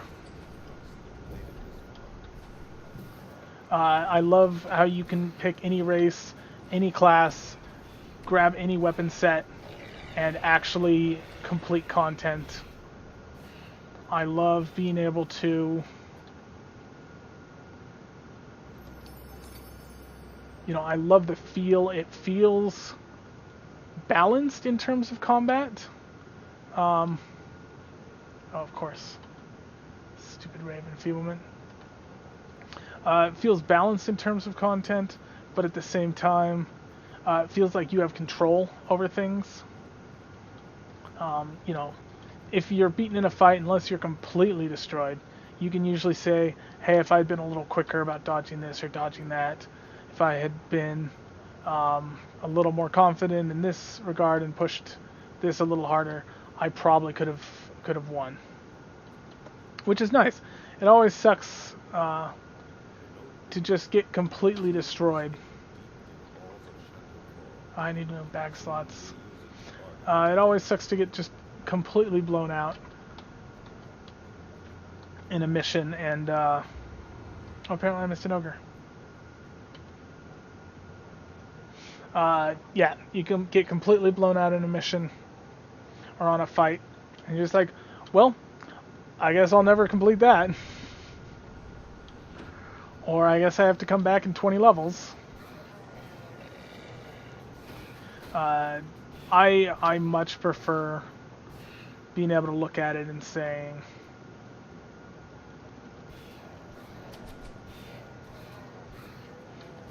you know, it had issues, I had struggles with this or that, but overall, it was doable.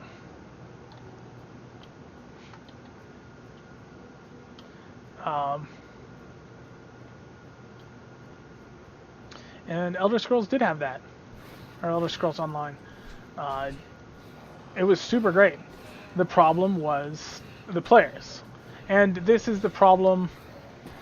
It amazingly wasn't a problem for most of my time at DDO. But most games that have any kind of like free-form building, Champions Online, Elder Scrolls Online, Dungeons and Dragons Online, I'm trying to think of some other well-known like building. Guild Wars. Guild Wars was a little less so, but there was definitely, you know, slotting out different things in it. Is that at a certain point people will decide that there's a meta, and once that meta has been decided,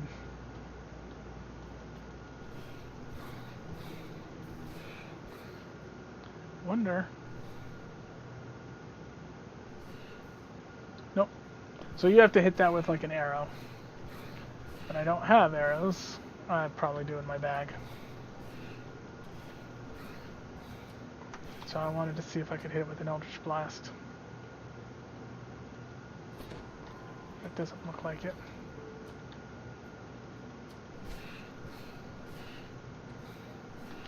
But let's see.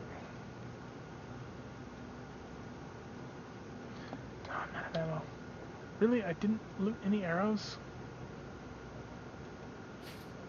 Apparently I looted bolts.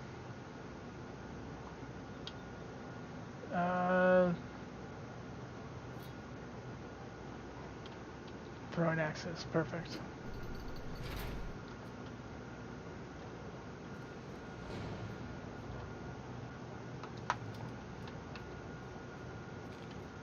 Oh, apparently there was a shortcut.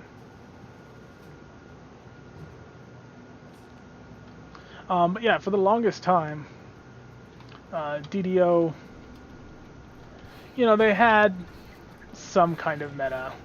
You know, when you were running epics, people still wanted a, you know, Frenzied Barbarian in order to speed things up. But what is that? Not proficient. Oh, actually, I probably should equip my other stuff. I think it was that one. And pulse was 38, healing lore. I don't know which one it was, but it's that one now.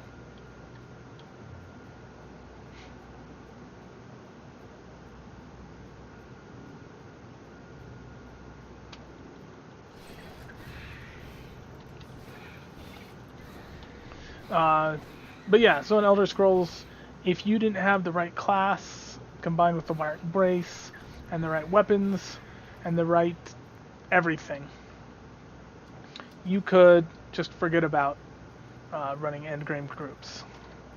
Just any kind of endgame dungeon. Or really even regular dungeons. Anything outside of like open world content where people couldn't like keep you from doing it. Yeah, like for example, I had a couple of Argonians because I quite like the Argonians. But at the time, the Argonians were not meta. So there was no class. There was... Oh, acid. Awesome. There was no class. There was no build that involved an Argonian that would get you into an endgame dungeon. Now, since then, I've been told that they do have a meta. They are the best healers. I think they get boost to restoration. Bugger. No! Don't die! Man, I'm taking a lot of damage.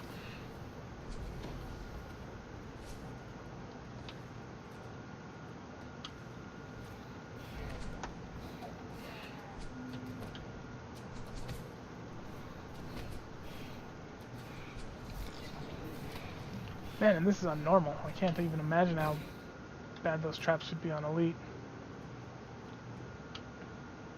Who would have figured it was be the hobgoblins that had all the crazy traps? Oh, bottoms up.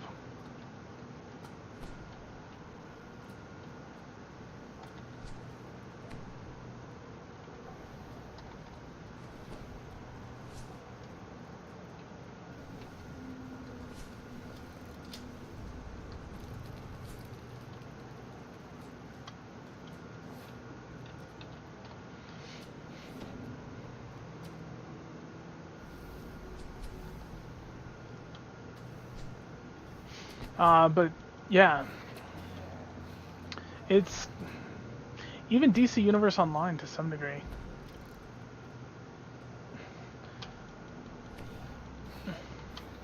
And I kind of get it. You know, there's the whole like DPS bear spec is the joke in World of Warcraft. For those not familiar, in World of Warcraft there's basically 3 paths.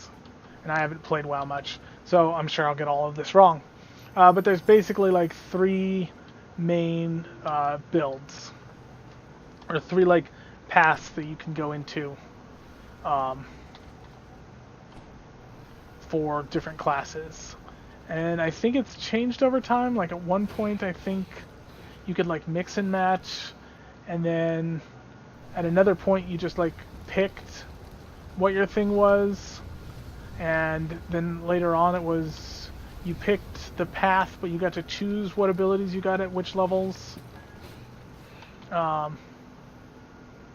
anyway, so Druids had 3, 1 for healing, 1 for DPS, and 1 for tanking. And the tanking one was a bear. So you would turn into this giant bear. And which kind of makes sense, like when you think of something that's tough, a bear's up there. But there was a build idea of DPS bear spec. Basically what you would do is you would go into the bear and you would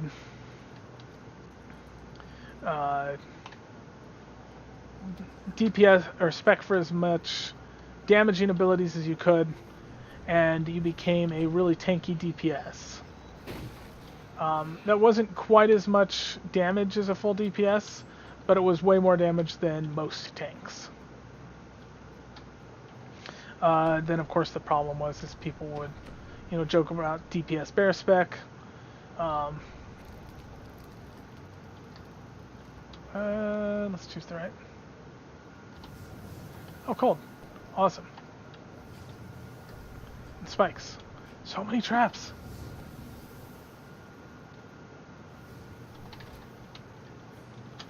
And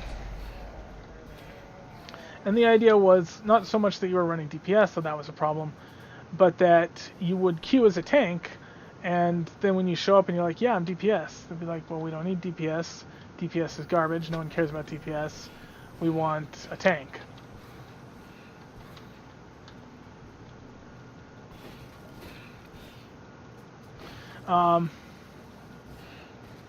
But I think the effect is much more pronounced in games like this, Champions Online, Elder Scrolls, because their whole shtick is player freedom.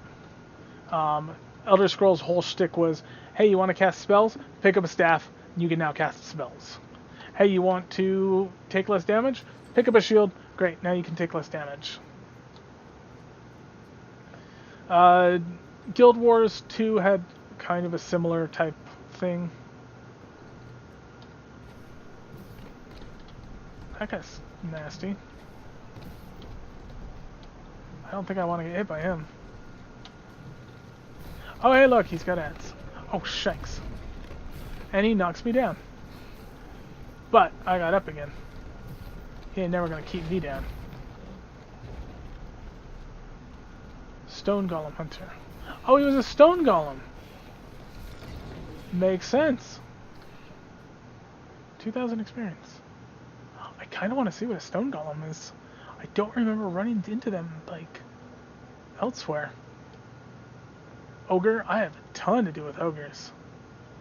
That would be Construct, right? Yes. Construct. Stone Golem. Stone Golem Hunter. Killed one. Okay. I've killed one. Either this is the only one in the game, which seems unlikely, though I didn't recognize it, so maybe it's only new content. Or I just got it, which it said it was in Volume 4, which I've got Volume 5, so I think that might have been the only one in this game up till where I played. Wayfinder's armor. Hey! So named item, but it's just a +2 item with a +5 hit points. It does have a blue slot, which means I could slot in something better, but I don't really have anything better. And I don't have equipment slots, so let's get rid of our throwing axes. We don't really need those. Small Eberron fragment. I want to say those had value, but I don't remember what for. Let's go ahead and get rid of our Ring of Water Breathing.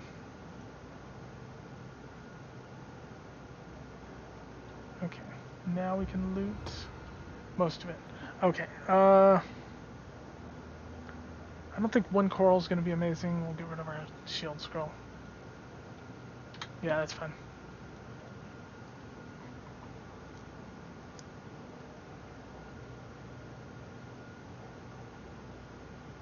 But yeah, that's, I don't know. It's just something that's always bugged me.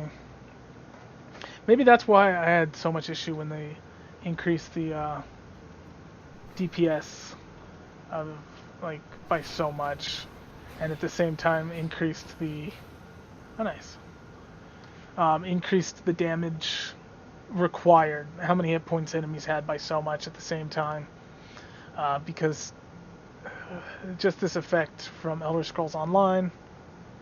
And though I think, I don't remember the timeline. I might have had that issue with Elder Scrolls Online afterwards. Of all that stuff where Okay, Featherfall Clicky, 3 charges, that's not bad. Berserker Braces, DR, and Intimidate.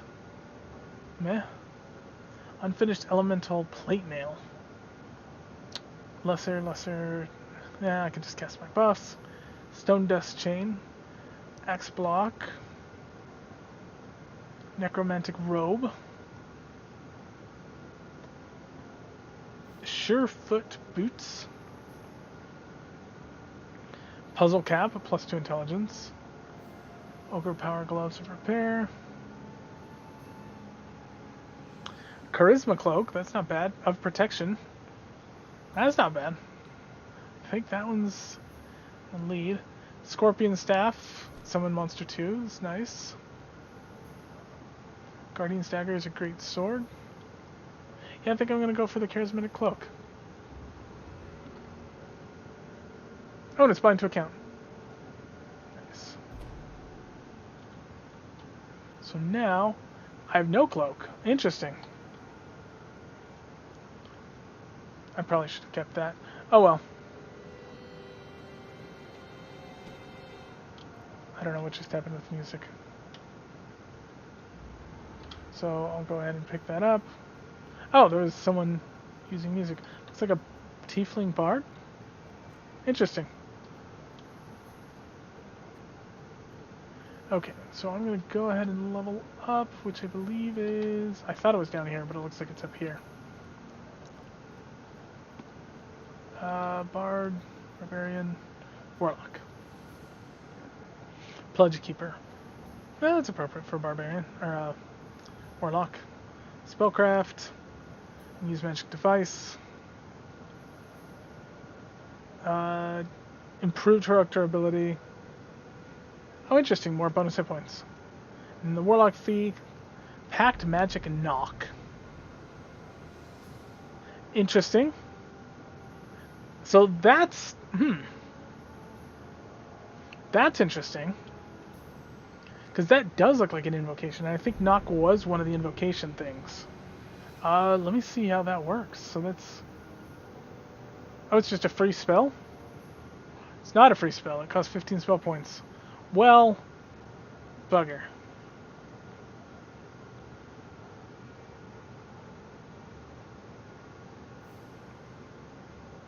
Spell point costs 15. If I remember correctly, Knock is handy to open like chests and such, but it doesn't keep up with an actual rogue by any means. Because it's like 10 plus your level plus your stat modifier. So for me that would be 5 plus 5 plus 10. So 20 DC, which a good rogue can hit that at level 1 if they wanted to. Yeah, actually level 1 wouldn't be hard at all because you get a D20. Or maybe it's a roll plus that? Yeah, I mean once you throw like plus 5 lockpicks on someone, it can't compete at all. But it does help against some of those, you know, just obnoxious, like, hey, there's a locked door, you need a rogue, but where it's not super difficult, which is surprisingly common. Okay, so let's look what enhancements we want. I've already gotten Strictness Soul, that's what I got last time. Your flesh is weak was the stat, Steel. Burning Blood, it's tempting, because that's a DOT, it does cost spell points, but still. Free Charisma, nice. I can pick up Inhuman Nature, but I don't really care about that one too much, though I'm going to want it by the time I hit 6 so that I can get No Worse Fate. How many points do I have? 3? Actually, that's a good point. I want to be able to pick up No Worse Fate as soon as I hit level 6. Because being able to add Shaken's great. So I'm going to want to... Let's see. So I've got 3 more enhancements this level. So I have 4 I can spend because I want to save 1 for that and 1 for that. I need 20 to hit that tree. So yeah, let's pick up Burning Blood. I can't get anything from this one because those are all 20 points. And I can get 2 more. I guess it would just be charisma. Intelligence. I wonder why they get to choose between intelligence. I never saw anything super intelligence-y. Maybe the spell DCs are based on intelligence? Doesn't sound right. Multi-classing, I guess? See, I would have gone Charisma Con, because Warlocks were always kind of the tanky wizards.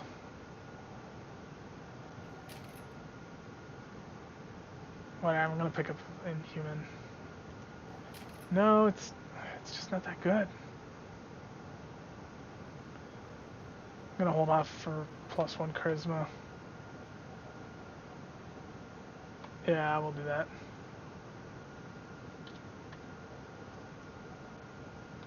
Well, no, I'm going to pick it up.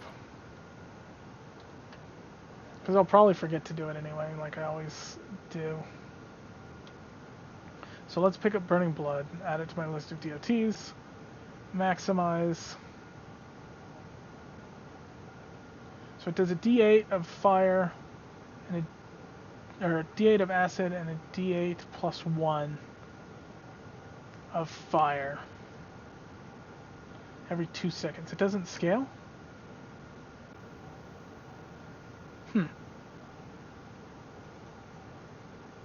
Interesting.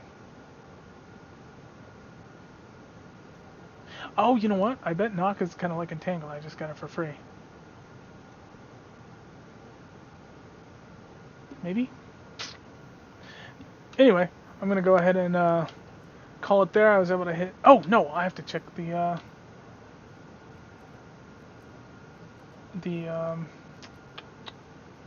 postage.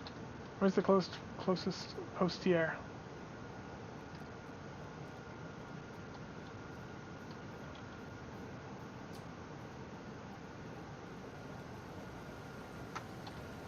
Because I did... Oh, and Coin Lords. Nice. So total favor is 115.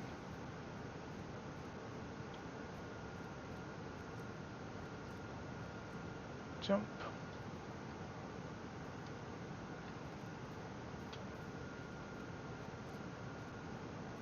There's the Coin Lords patron. Awesome. Okay. Well done for reaching 100 total favor. You've been given a favor reward. You now have an additional 25 points to spend. Okay, so it is 25. Okay. You're now eligible for the rank of Reliable. As a duly appointed representative of the Stormreach Coin Lords, let me extend their welcome to you. Dragon, may all your future dealings be profitable ones. By completing quests that benefit the Coin Lords, you have earned a valuable reward from them, an additional backpack of inventory space. Speak to Montague Goudreau in the marketplace to claim your reward. Great, because inventory space is something I could use. As a token of his esteem, Lord Yorick Amanatu authorizes you to carry a rare magical item in your day-to-day travels, Lang's Bag of Holding. Very handy, I must say. I should get one myself. You can hold more items in your inventory. Nice, so now I have 4 bags. Let me go ahead and move some items over.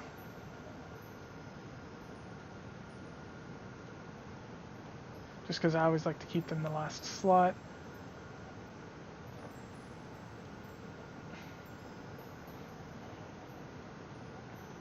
Great, and I should probably sell, because I don't think I'm going to remember to next time.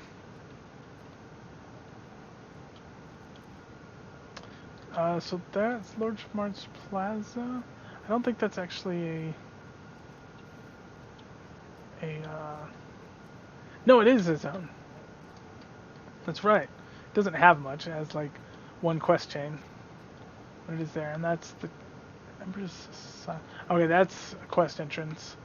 The Madness ones for this character. Actually, I tend to like the Madness ones in general, but especially for this character, that is something that I'm going to want to do. Oh, nice, a quest. Let's see. Start counting my those rag gatherers, those scum suckers. A quick foot thief snatched my signet brooch.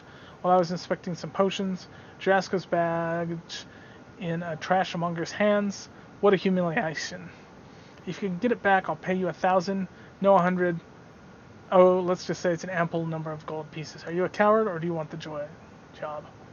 Start counting my gold. I'll be right back. I'll count your gold when I see my brooch again. Now get moving. Somehow I get the feeling I'm not going to get paid much. Okay. So let's talk to her. Oh, didn't take much damage to my stuff. That's good. Means I'm getting better at dodging. Sell all those items. Def boots of good guard 1, def boots of good guard 1.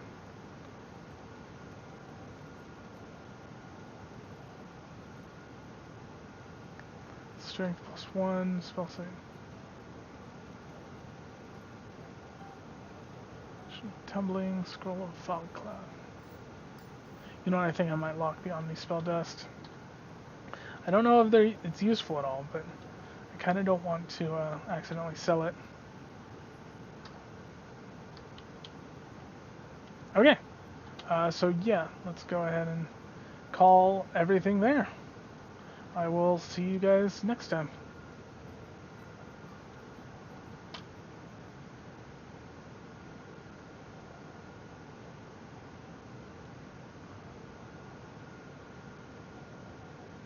Okay, and let's get this taken care of, and good.